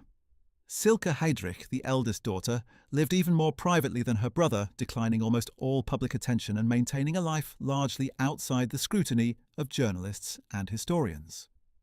Marte Heydrich, the youngest, was born in 1942 and was just an infant when her father was killed in Prague. She too lived privately after the war. The Heydrich family as a whole chose something closer to quiet retreat from public life than either active defense of the father's legacy or active engagement with its historical meaning. A third path that involved neither the defiance of Gudrun Himmler nor the active reckoning of Nicholas Frank. The children of Rudolf Höss occupy a particularly tormented place in this history because their father was not a senior policy figure or a minister or a general, but rather the man who actually built and ran Auschwitz-Birkenau, the largest and most murderous concentration and extermination camp in the Nazi system. Rudolf Höss was the commandant of Auschwitz from 1940 to 1943, and again briefly in 1944, and he oversaw the murder of between 1 and 1.5 million people, the vast majority of them Jews. He lived with his wife and 5 children in a house directly adjacent to the camp perimeter, a domestic arrangement whose obscenity is almost impossible to contemplate. His wife, Hedwig Höss, famously loved living there and reportedly referred to Auschwitz as her paradise. The Höss children played in a garden that overlooked the fence of the camp. They kept animals and rode ponies, while on the other side of the wire, human beings were being murdered in industrial quantities. Rudolf Höss was captured by the British in 1945, tried at Nuremberg as a witness, and later by a Polish court, and hanged at Auschwitz itself on April 16, 1947, on a gallows constructed next to the gas chambers where so many of his victims had died. He had written a detailed memoir in Polish custody that is one of the most chilling documents produced by any perpetrator of the Holocaust, clinical, precise, and largely without evident moral reflection, describing the mechanisms of mass murder as if explaining a complex industrial process. Of the Höss children, the one who has spoken most about the experience is Hans-Jürgen Höss, who was a boy of about 12 during the years his father commanded Auschwitz. He is described growing up as the commandant's son, swimming in the Solar River near the camp while smoke rose from the crematoria, attending school while his father supervised mass murder, living a childhood that was in its surface, details ordinary and in its underlying reality, absolutely extraordinary in its horror. He has described the psychological work involved in later life in genuinely confronting what his father had done, in accepting that the man who had been a loving and apparently engaged father to his children was the same man who had supervised the killing of over 1 million people. The cognitive dissonance of holding both of those truths simultaneously is, by his account, something that has never fully resolved. Another of the Höss children, Brigitte Höss, emigrated to the United States after the war and eventually settled in Washington, D.C., where she worked in the fashion industry. She rarely spoke publicly about her father. In recent years, journalists who tracked her down described encounters in which she initially denied who she was before eventually acknowledging her identity and speaking guardedly about the past. She too has described the difficulty of reconciling the private father she knew with the public monster the historical record describes. There is a consistent theme across many of these testimonies from children of perpetrators, that the fathers they knew personally were often kind, engaged, affectionate parents, and that the impossibility of reconciling this private knowledge with the public record of crimes constitutes a psychological burden that is quite unlike any other form of inherited guilt. The children of Hans Frank, the Butcher of Poland, numbered 5. We have already met the most prominent of them, Nicholas Frank, whose unsparing condemnation of his father has made him one of the most prominent voices in the discourse about Nazi children and inherited guilt.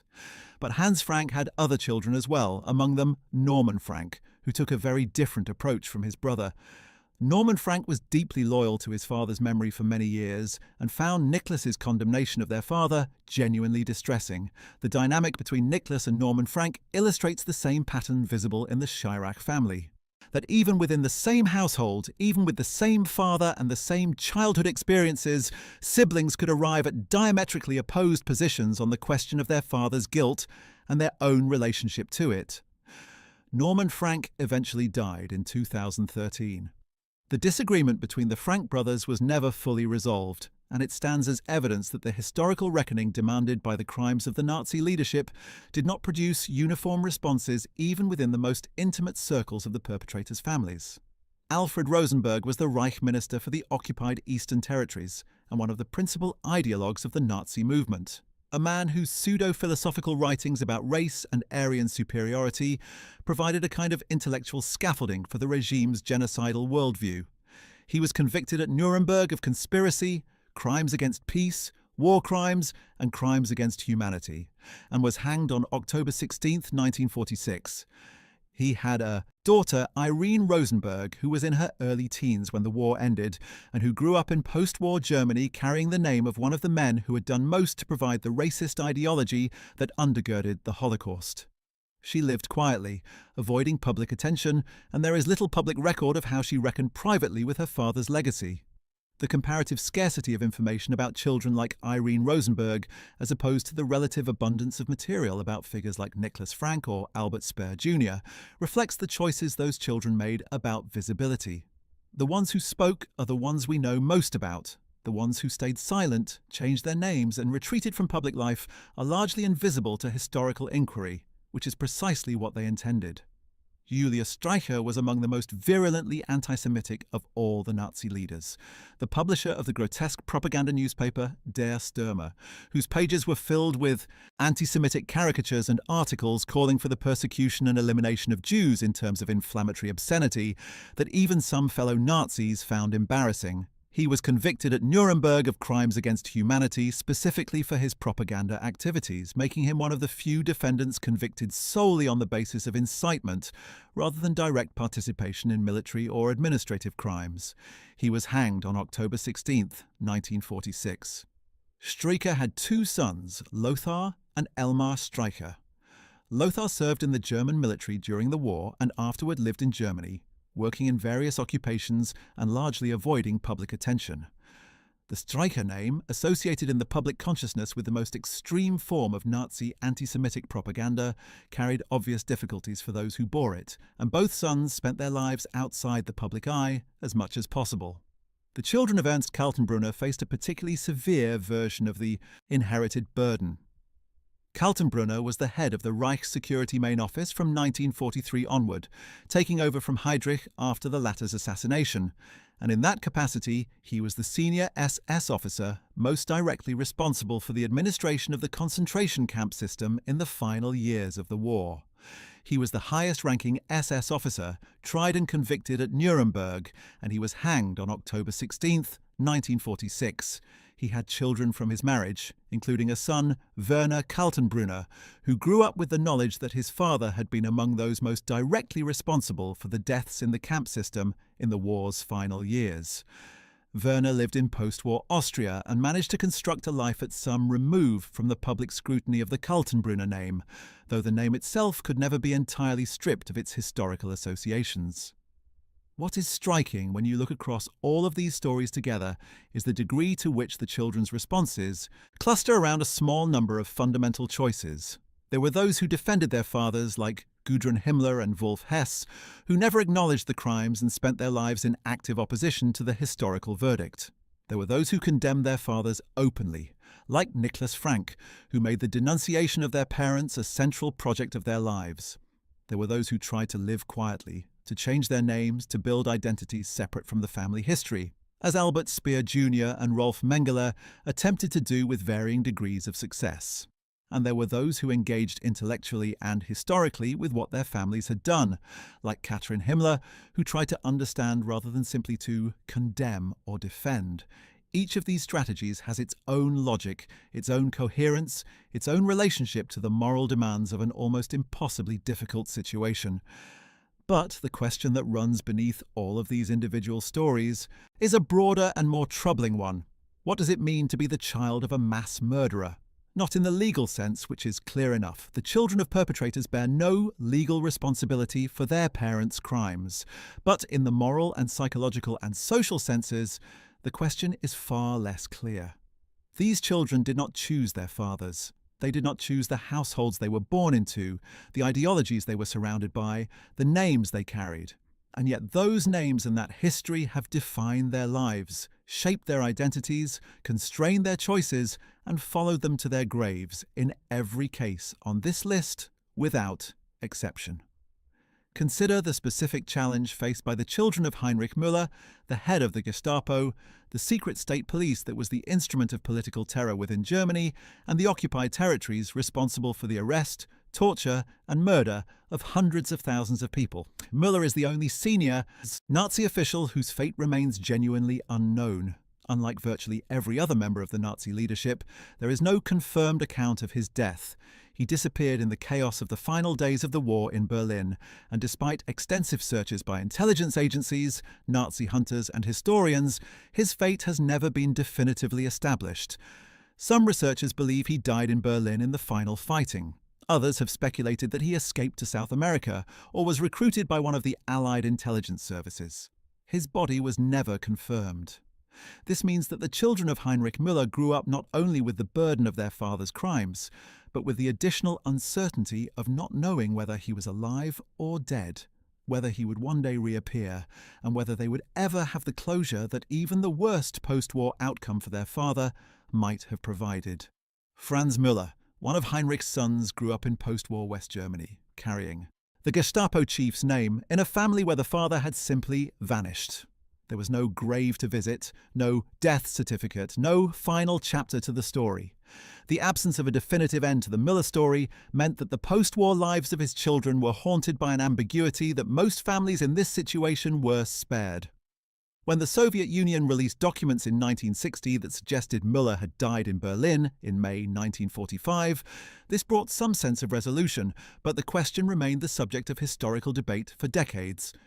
A set of remains tentatively identified as Müller's were found in a Berlin cemetery in the 1960s, but DNA testing has not definitively confirmed the identification.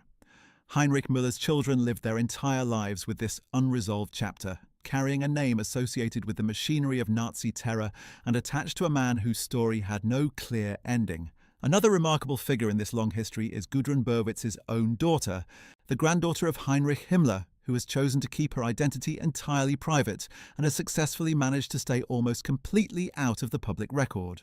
While Gudrun herself was intensely public in her neo-Nazi activities, her daughter apparently chose a very different path, one of maximum privacy and deliberate distance from the Himmler name and its associations. The fact that we know so little about this individual is itself a testament to how successfully some descendants of Nazi figures have managed to construct private lives away from the public record.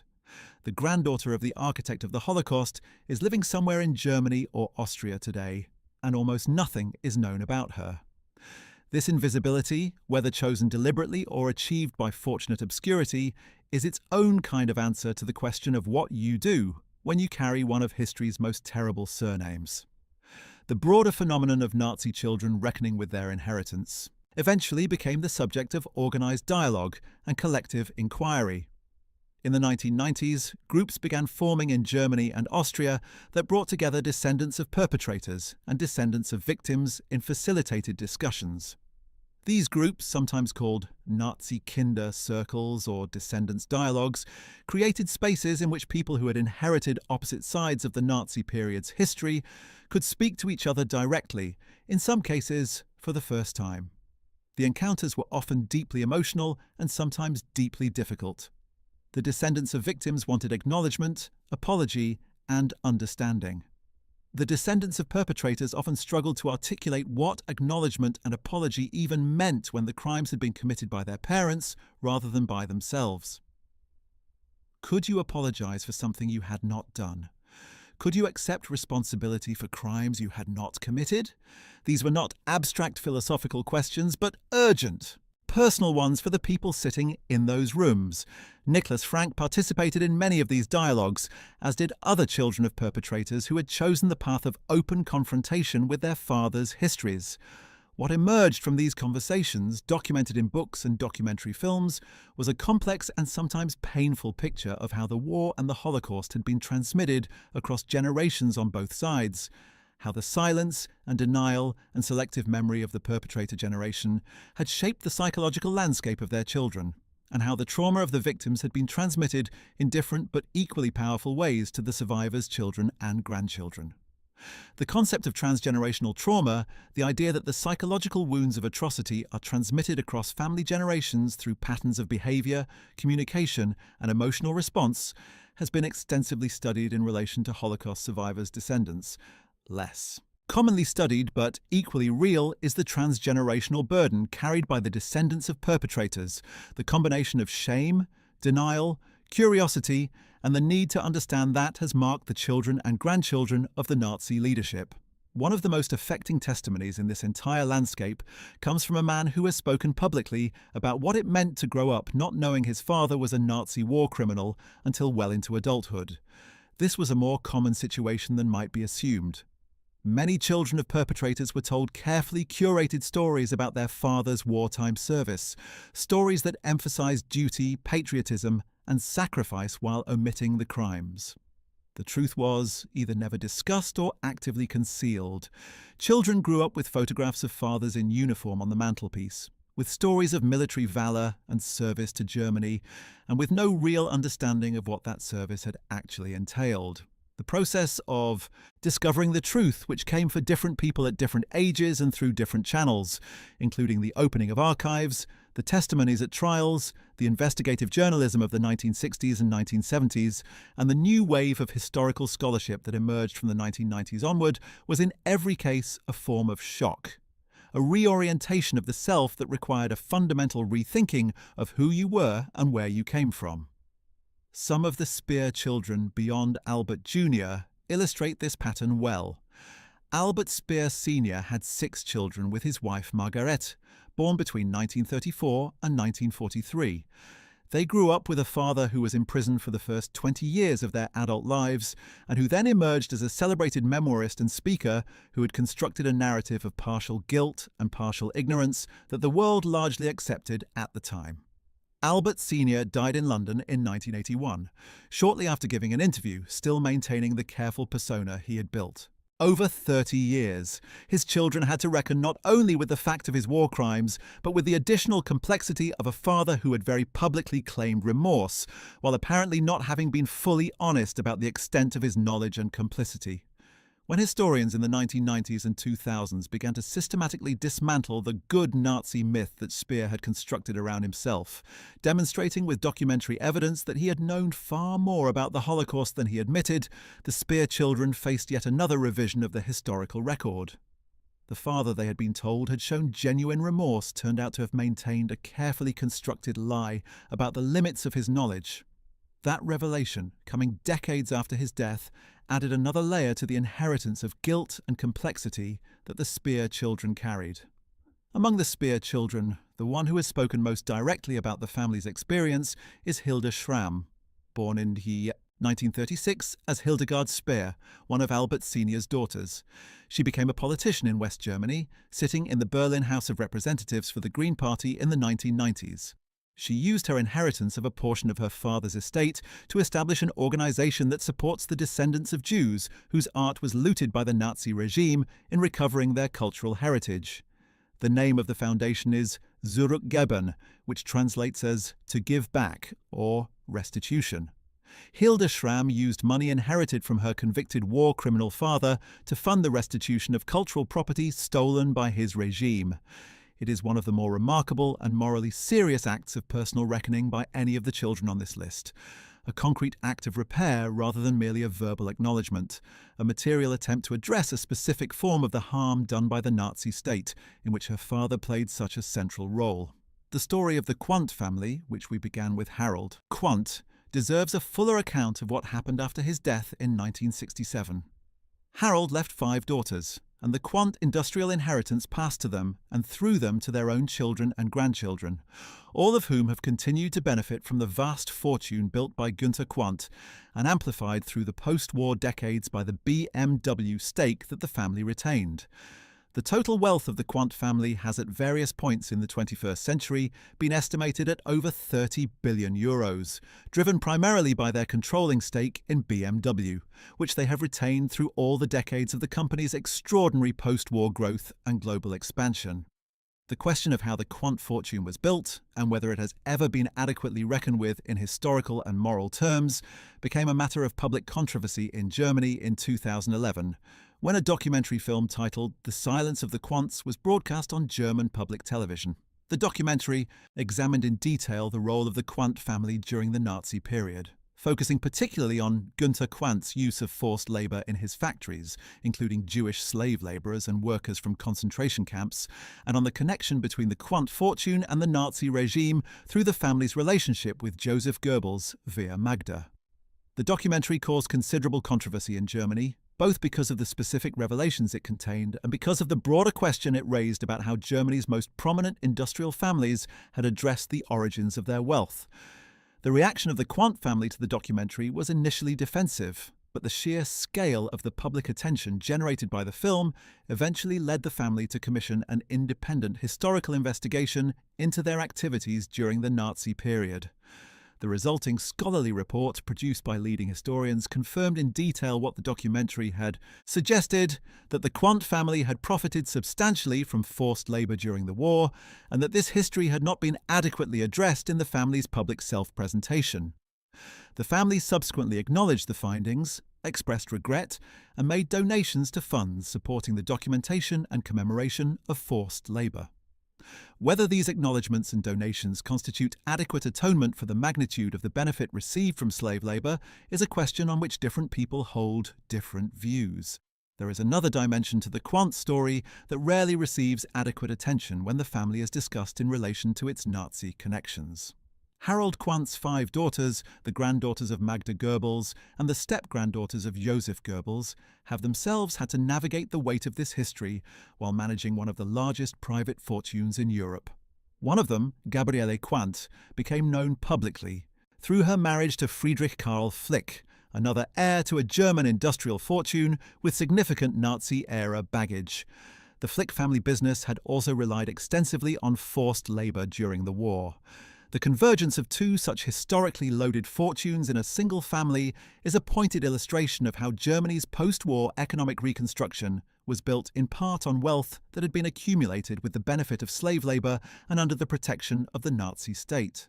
The daughters of Harold Quandt, who inherited his share of the BMW stake and other Quandt assets, include names that have appeared regularly in the lists of Germany's wealthiest individuals: Sonja Quandt, Gabriele Quandt Flick, and their sisters have lived lives of extraordinary wealth while carrying surnames that, through the maternal line, connect directly to Joseph Goebbels' propaganda ministry, and to the 6 children who were murdered in the Berlin bunker in 1945. The contrast that gives this video its title between the fate of Goebbels' 6 biological children and the fate of his stepson, who founded a dynasty of wealth, extends therefore through the generations. The BMW cars that millions of people around the world drive today are manufactured by a company in which the controlling stake is held by the family of Günther Quandt, a family connected through Magda to one of the most notorious household names in the history of the Nazi regime. How much responsibility, if any, do the present-day Quandt heirs bear for the forced labor that helped build the family fortune? Legally, none whatsoever. They were not born when those crimes were committed. Morally, the question is more complicated, and it is one that German society has grappled with in a sustained way since the 2011 documentary. The acknowledgement the Quandt family has offered is important, but it sits alongside the ongoing possession of a fortune that was in part built on the suffering of people who were enslaved, starved, and in many cases, worked to death. These are the questions that do not have clean answers, and they are questions that the descendants of the Nazi period's beneficiaries will be asked for as long as the history is remembered. Among the children of the senior military leadership rather than the political core of the Nazi regime, the story of the children of Grand Admiral Karl Dönitz offers an instructive comparison. Dönitz was the commander of the German submarine fleet and later the overall commander of the German Navy, who also served briefly as Hitler's designated successor in the final weeks of the war, heading the short-lived Flensburg government that formally surrendered to the Allies in May 1945. He was convicted at Nuremberg of crimes against peace and war crimes, specifically in relation to unrestricted submarine warfare, and sentenced to 10 years in prison, a relatively light sentence that reflected in part the argument, accepted by the tribunal to some extent, that unrestricted submarine warfare had been practiced by other navies as well during the conflict. Dönitz had two sons who served in the German Navy during the war. Both were killed in action. Peter Dönitz died in 1943 when his torpedo boat was sunk in the English Channel, and Klaus Dönitz died in 1944 when his minesweeper was sunk. The Grand Admiral outlived both his sons. When Dönitz was released from Spandau prison in 1956, having served his full sentence, he returned to a Germany that had rebuilt and was in the midst of the economic miracle. He wrote his memoirs and maintained a relatively public profile, defending his wartime conduct and never expressing the kind of remorse that Albert Speer had made central to his post-war public persona. Dönitz died in 1980 at the age of 89 at his home in Aumühle near Hamburg. His death was attended by many former naval officers in uniform, a gathering that caused considerable controversy in Germany and was seen by critics as an inappropriate honouring of a convicted war criminal. The fact that Dönitz's sons both died in the war means that there were no children of the Grand Admiral in the post-war generation to face the kind of reckoning that the children of Himmler or Frank or Göring faced. His grandchildren, through any daughters he may have had, exist in relative obscurity. But the story of his sons' deaths raises a different and in some ways equally troubling aspect of the Nazi children's experience, that many of the sons of the Nazi leadership served in the German military and were killed during the war, dying for a regime that their fathers had built and sustained, and that was responsible for crimes they may or may not have understood. These young men, the sons of the Nazi elite who died in uniform, are also part of the picture, though they left no descendants to grapple with the inheritance. The specific case of the children of Joseph Goebbels' wider family circle is also worth examining more closely. Joseph Goebbels had siblings and his brothers and sisters had their own families, creating a network of relatives who bore the Goebbels name and lived in the shadow of the propaganda minister's reputation without being his direct descendants. These more distant relatives faced a lesser but still real version of the burden carried by those closest to the Nazi leadership. Their experience, along with that of the broader population of Germans who had family members who had participated in the Nazi regime at various levels, illustrates the way in which the moral weight of the period diffused outward from the centres of power into the wider population. One of the more poignant stories connected to the Goebbels family circle concerns Magda Goebbels' first husband, Günter Quandt, and his response to what had happened to his former wife and to the family he had shared with her. Günter Quandt had divorced Magda in 1929, well before her marriage to Goebbels and well before the Nazi regime came to power. He had therefore not been part of the Nazi inner circle in the way that the husbands and wives of senior officials had been. His connections to the regime were primarily economic rather than ideological, centered on the contracts his businesses received for armaments production and on the exploitation of forced labor that came with them. He was not a true believer in the way that Goebbels was, but he had watched from a distance as his former wife married one of the most powerful men in the Nazi government, as her children by Goebbels were photographed with Hitler, and as the world he had known was consumed by the war that Goebbels helped to sustain with his propaganda. When the news came in May 1945 that Magda had murdered the 6 children and then killed herself in the bunker, Günter Quandt was himself a prisoner, having been interned by Allied forces as part of the denazification process. His son Harold, Magda's son from their marriage, was a prisoner of war in Italy. The family that had grown from Günter and Magda's brief marriage was scattered across the wreckage of the collapsing Reich, and the woman who had been at the centre of it was dead, having chosen to kill herself and her children rather than survive the end of the world she believed in. What Günter Quandt made of all of this privately is not well documented. He died in 1954, leaving behind the industrial empire that his son, Harold, and stepson Herbert would inherit and expand into a dynasty. The specific role that gender played in the experience of Nazi children is another dimension that deserves attention. The daughters of senior Nazi officials faced a somewhat different set of challenges and opportunities than the sons did. In a society that had been organized around strongly defined gender roles, the daughters of the Nazi leadership had been raised to be wives and mothers within the ideology of the regime, and the collapse of that ideology left them with a particular kind of identity crisis. Edda Göring's long silence, for instance, might be understood partly in terms of the specifically feminine mode of loyalty and privacy that she had internalized as the daughter of one of the regime's most public figures. Gudrun Himmler's active involvement in Stille Hilfe, by contrast, represented a very different kind of feminine agency, within the post-war neo-Nazi network, one that drew on the organizational and social skills she had developed in the Nazi women's movement, while redirecting them toward the support of war criminals. Hilde Schramm's work with her Zurück-Geben Foundation represents yet another kind of feminine inheritance, the use of resources and organizational capacity inherited from a father who had participated in the regime's crimes, redirected toward the repair of some of those crimes' specific consequences. These different responses to the same kind of inheritance reflect not just individual personality differences, but also the different ways in which the Nazi period's specific gender dynamics played out in the lives of the women who grew up within it. Turning to those children whose fathers held positions in the Nazi state that were somewhat less visible than the inner circle, but no less morally serious, we encounter figures like the children of Arthur Seyss-Inquart, the Reich Commissioner for the occupied Netherlands, who was responsible for the deportation of Dutch Jews to the death camps and who was convicted at Nuremberg and hanged on October 16, 1946. His children grew up in Austria and the Netherlands in the post-war years, carrying a name that was specifically associated with the occupation and persecution of the Netherlands, a country that has maintained a particularly active engagement with the memory of Nazi occupation and the deportation of its Jewish population. The Dutch context gave the Seyss-Inquart children a specific set of social encounters and moral pressures that were somewhat different from those faced by children of Nazis who were tried and condemned for crimes in other national contexts. The children of Fritz Sauckel, the plenipotentiary general for labor deployment who organized the forced labor program that brought millions of workers from across occupied Europe to work in German industry, also deserve mention. Sauckel was hanged at Nuremberg for crimes against humanity, convicted of organizing what amounted to a slave labor system on an industrial scale. His children grew up in post-war Germany, carrying a name directly associated with one of the most systematically brutal labor exploitation programs in history. The Sauckel children have lived predominantly in obscurity, with very little public record of how they have engaged with their father's legacy. Their silence is itself a kind of answer to the impossible question of what you do when you carry such a name.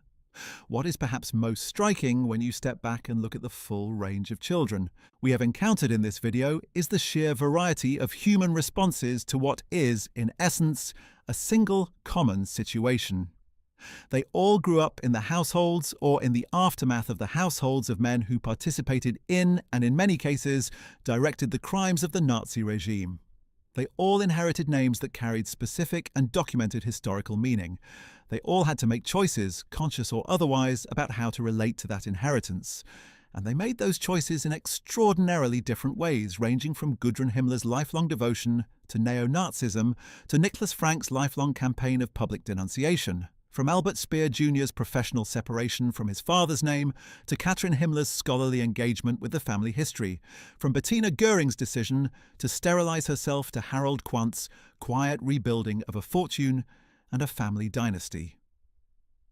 The 6 children who died in the Berlin bunker on May 1, 1945, made no choices at all. They were killed before they had the chance to make any. And in that terrible fact, perhaps, lies the most important thing this video has tried to convey, that the ultimate victims of the Nazi ideology were not only those murdered in the camps and on the battlefields and in the bombed cities, but also those within the perpetrators' own families who were consumed by the fanaticism their parents had chosen. Helga, Hildegard, Helmut, Holdein, Hedwig, and Heidrun Goebbels were murdered by their own mother because she could not conceive of a life for them outside the ideology of the Third Reich.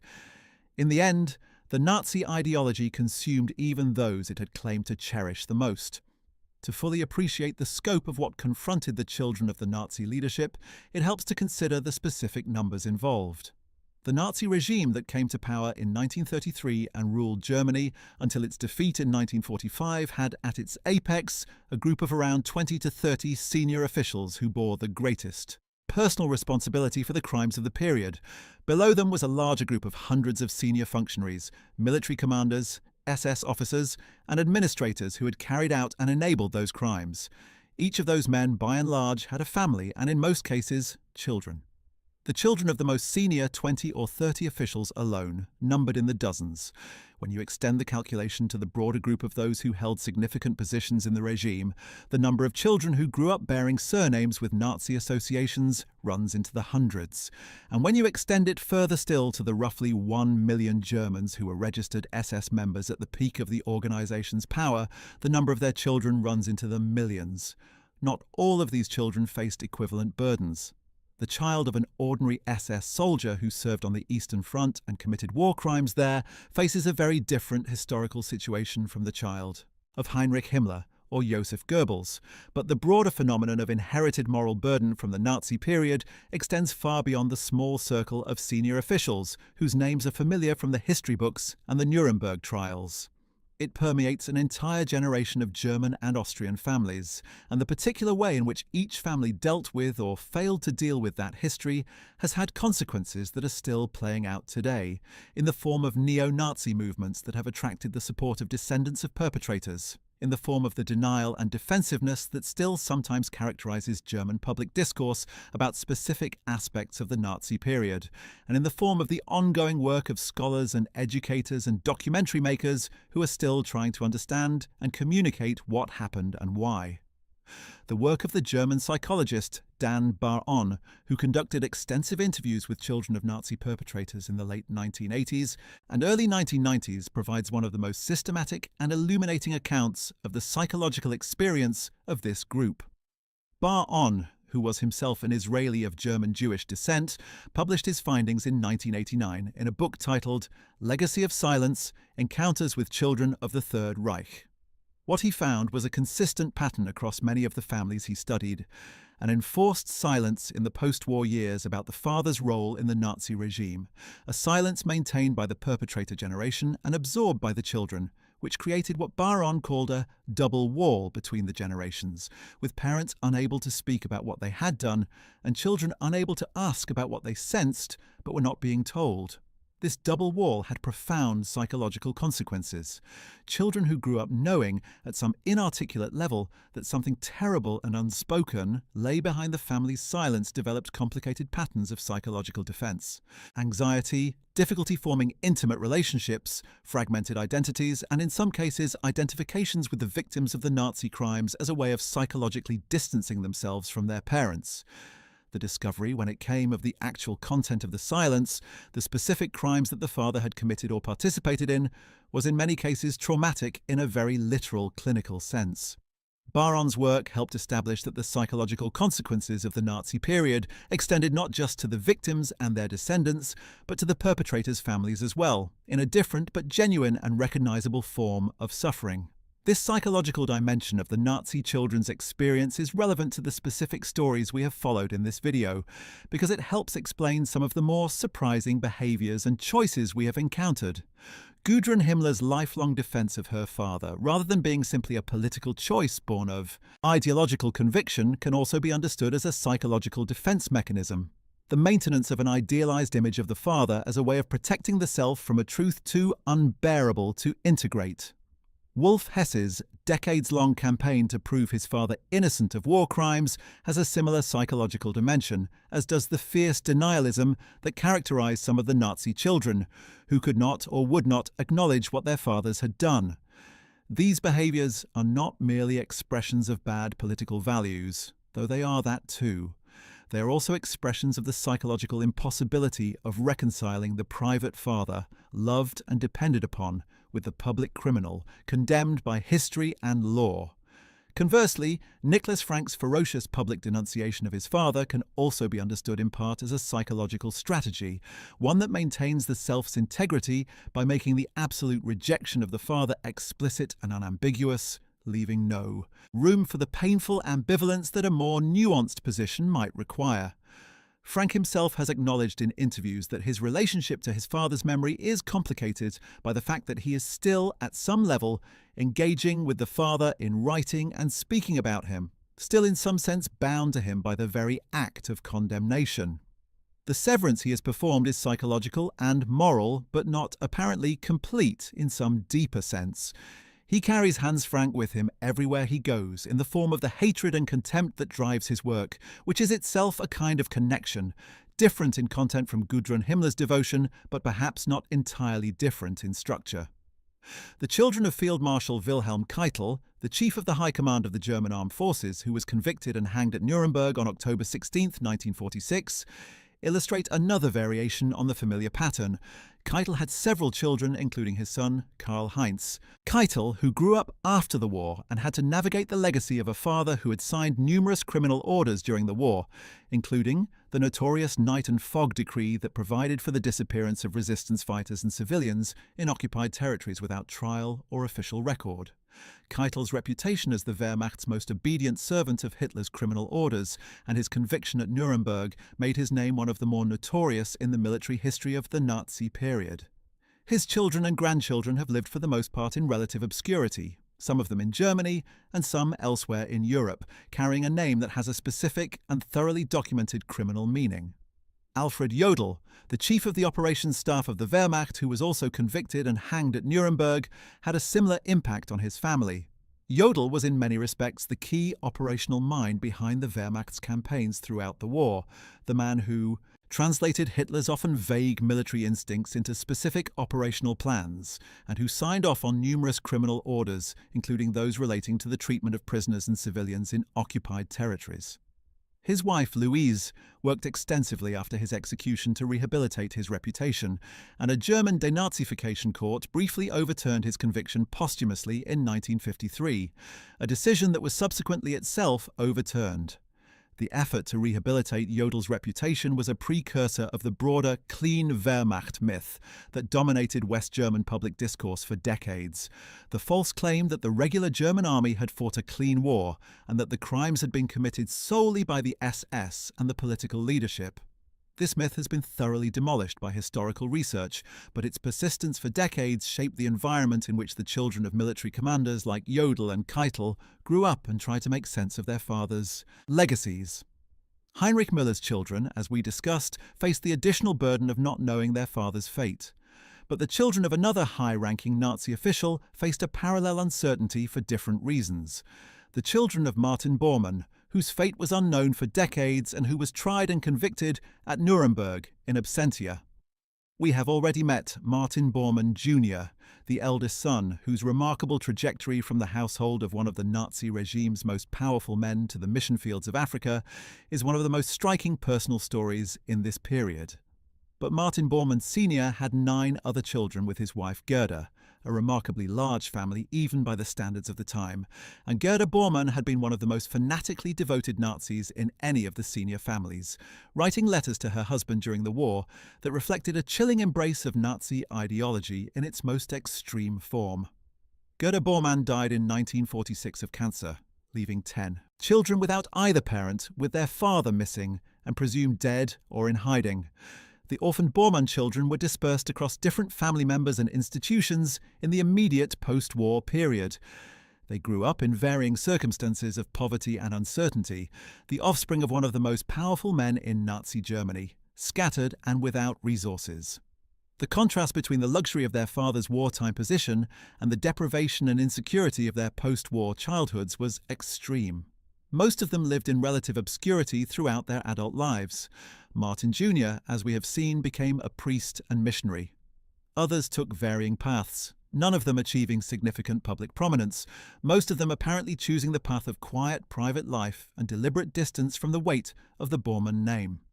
The story of how the Quandt family navigated the specific complication of Harold Quandt's relationship to Joseph Goebbels also deserves closer examination than it usually receives. When Harold Quandt died in the 1967 plane crash, he left behind a family that was simultaneously one of the wealthiest in Germany and one of the most historically complicated. The step-grandchildren of Joseph Goebbels, the grandchildren of Günter Quandt and Magda Quandt Goebbels, grew up in a Germany that was in the process of a fundamental reckoning with its Nazi past. The late 1960s and 1970s were a period of intense public confrontation with the Nazi legacy, particularly among the younger generation of Germans. For the young heirs of the Quandt fortune, this public confrontation had a personal dimension. Their families' connections to the Nazi regime were not merely historical abstractions, but direct family relationships and material inheritances. The BMW connection, which became the most visible and economically significant expression of the Quandt inheritance, was itself a story of extraordinary post-war reconstruction. BMW had ended the war in severe difficulties, with its factories destroyed or seized, its reputation tarnished, and its leadership uncertain.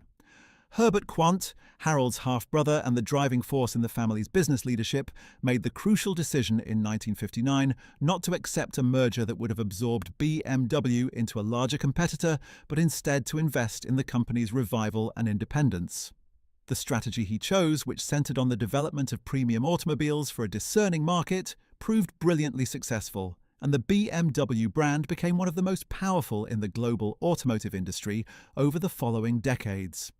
The Quandt family's stake in that success, maintained through Harold's daughters and their descendants, has grown to represent a fortune that by the early 21st century was estimated in excess of €30 billion. None of this wealth erases the history of how the Quandt Foundation was built, or the connections that run through it to the Nazi regime, but it does illustrate the capacity of human institutions to regenerate and transform themselves, even when their origins contain deeply troubling elements. The BMW of today bears no organizational or ideological resemblance to the machinery of the Third Reich. It employs hundreds of thousands of people around the world, manufactures products that are sought globally, and operates in accordance with the standards of a modern democratic corporate entity. The fact that the controlling stake in that company is held by descendants of a family connected to Nazi-era forced labor is a historical fact, not a present-day crime. But it is a fact that continues to matter, because the ways in which Germany's post-war wealth was built, and the degree to which that wealth reflected benefits derived from the exploitation of Nazi-era forced laborers, remains an important and not fully resolved aspect of the reckoning that German society has been undertaking with its own history. The children who were born into the households of Göring and Himmler and Goebbels and Heydrich and the rest of the Nazi inner circle did not choose their fathers or their inheritance. But they were given choices about what to do with that inheritance, choices of varying difficulty and varying moral clarity. Some made choices that were courageous and morally serious. Some made choices that were self-protective and morally inadequate. Some made choices that were actively harmful, perpetuating the ideology of the fathers or supporting the networks of former SS members and their sympathizers that persisted into the post-war era. And some simply made the choice of ordinary life, retreating into privacy and trying to build existences that were as far from the weight of history as they could manage. There is no formula that tells us which of these responses was the correct one, in any absolute sense.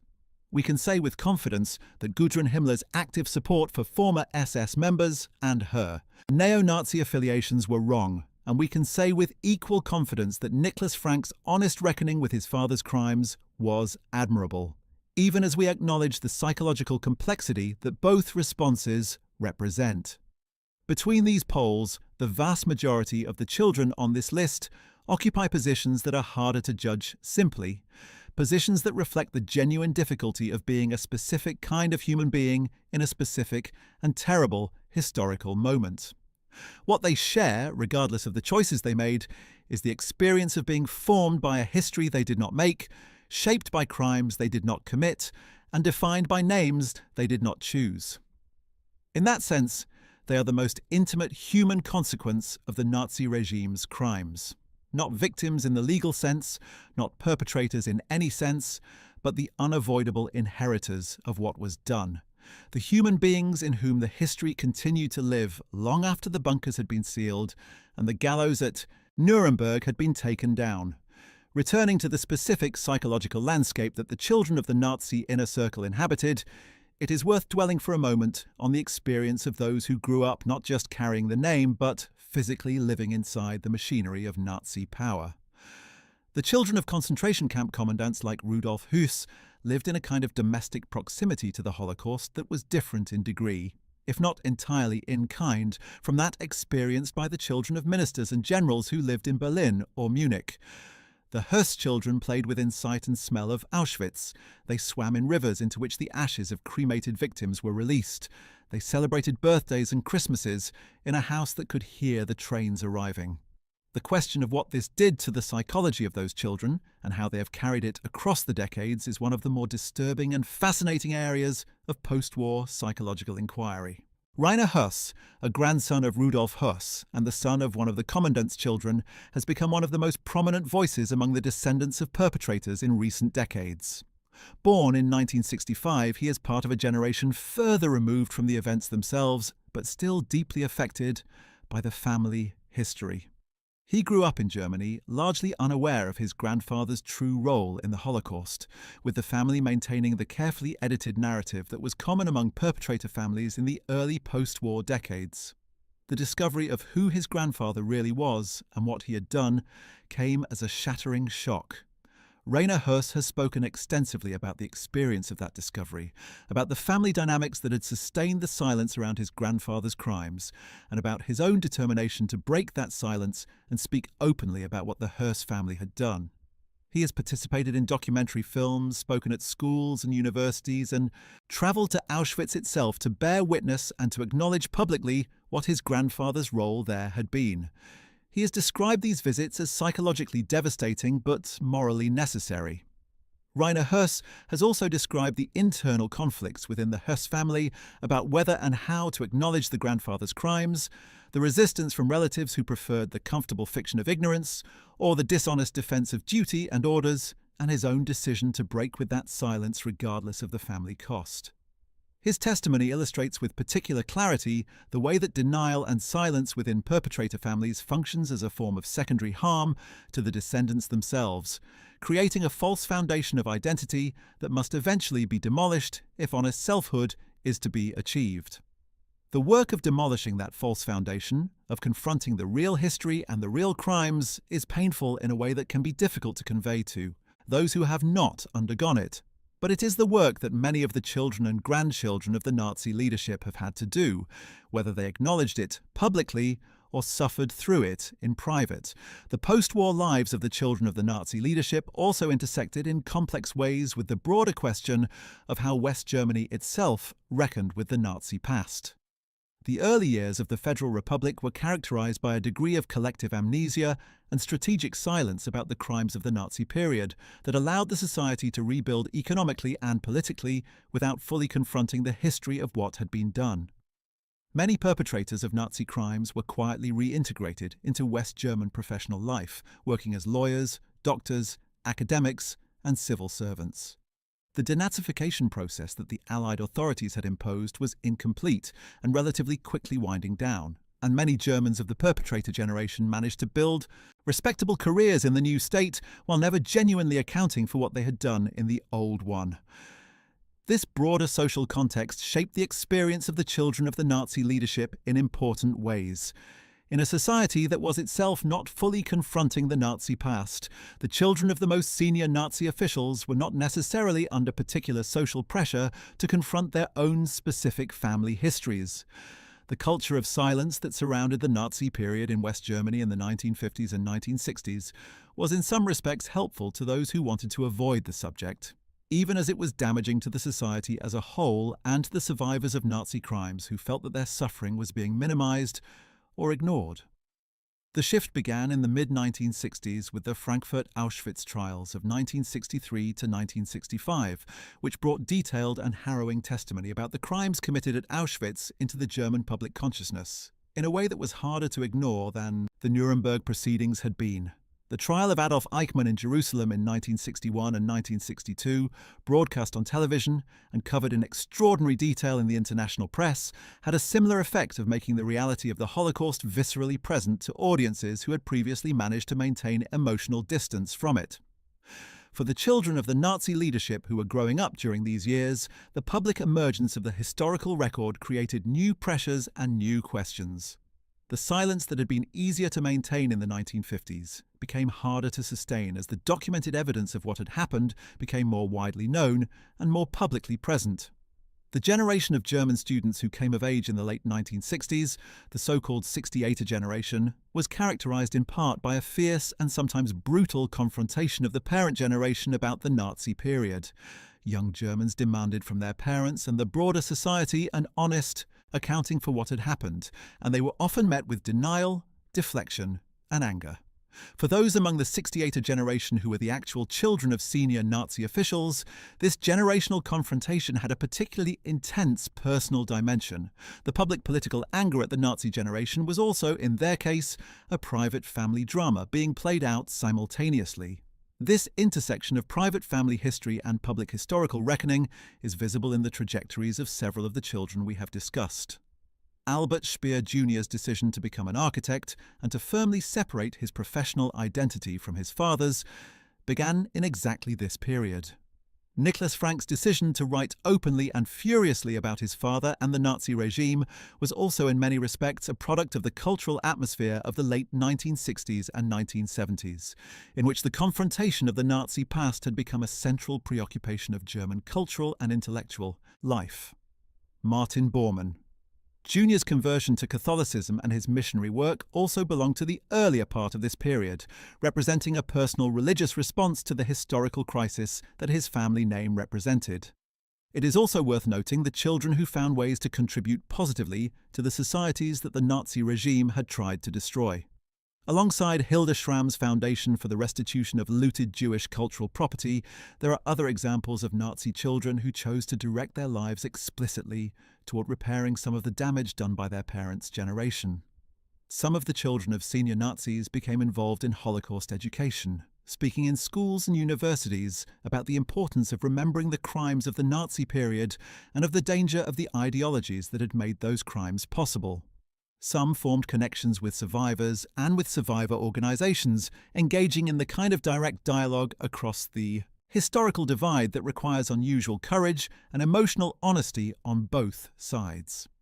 The phenomenon of Nazi children forming personal relationships with survivors and their descendants is one of the more remarkable features of the long aftermath of the Holocaust. Nicholas Frank has met with survivors of his father's administration in Poland. Descendants of the Höss family have visited Auschwitz and met with descendants of victims. Martin Bormann Jr. travelled to Israel to meet with survivors and expressed his personal anguish at what his father had done.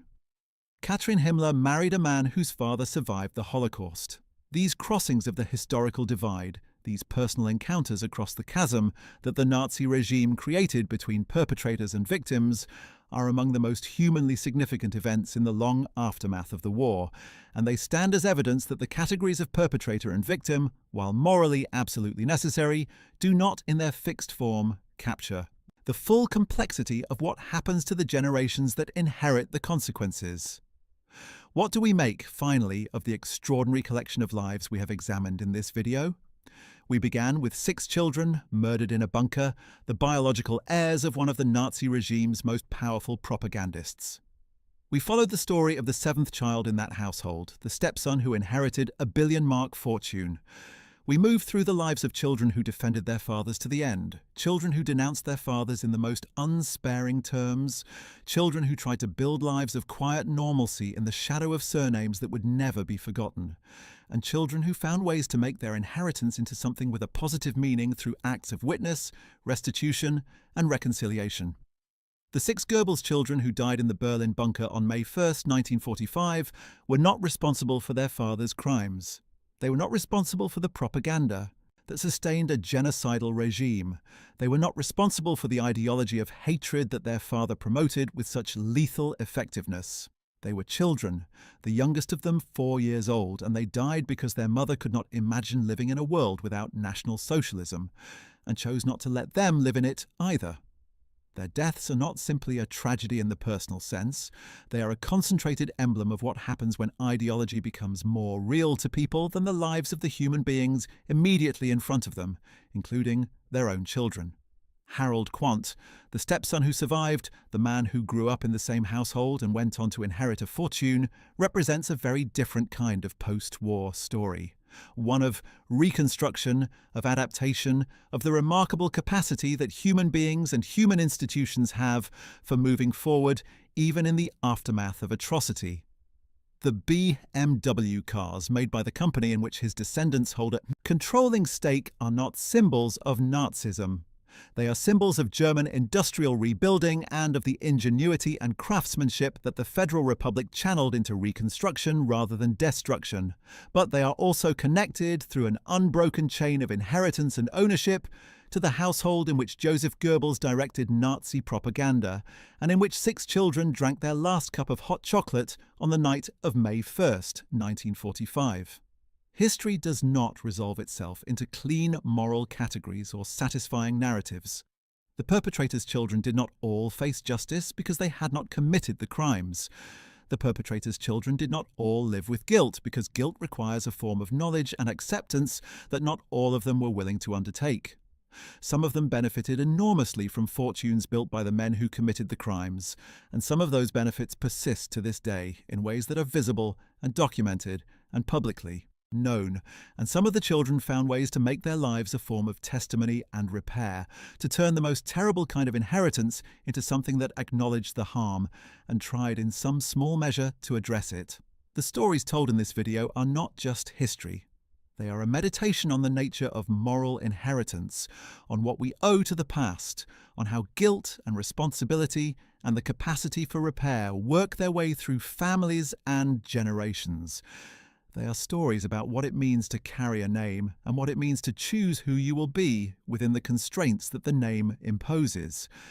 Every person on this list faced that choice, in one form or another, and the different ways they made it tell us something important, not just about them, but about the possibilities of human conscience in the face of the most extreme kind of inherited burden. Well, that is it for today's video. We hope that exploring these remarkable and deeply complicated lives has given you a sense of both the scale of the Nazi regime's crimes and the extraordinarily varied ways in which the consequences of those crimes reverberated through the families and descendants of those who committed them. If you found this video informative and thought-provoking, make sure to check out our other videos on the aftermath of the Second World War and the lives of those who lived in its shadow.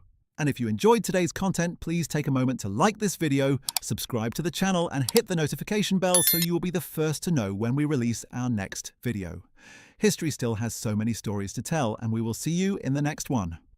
Thanks for watching.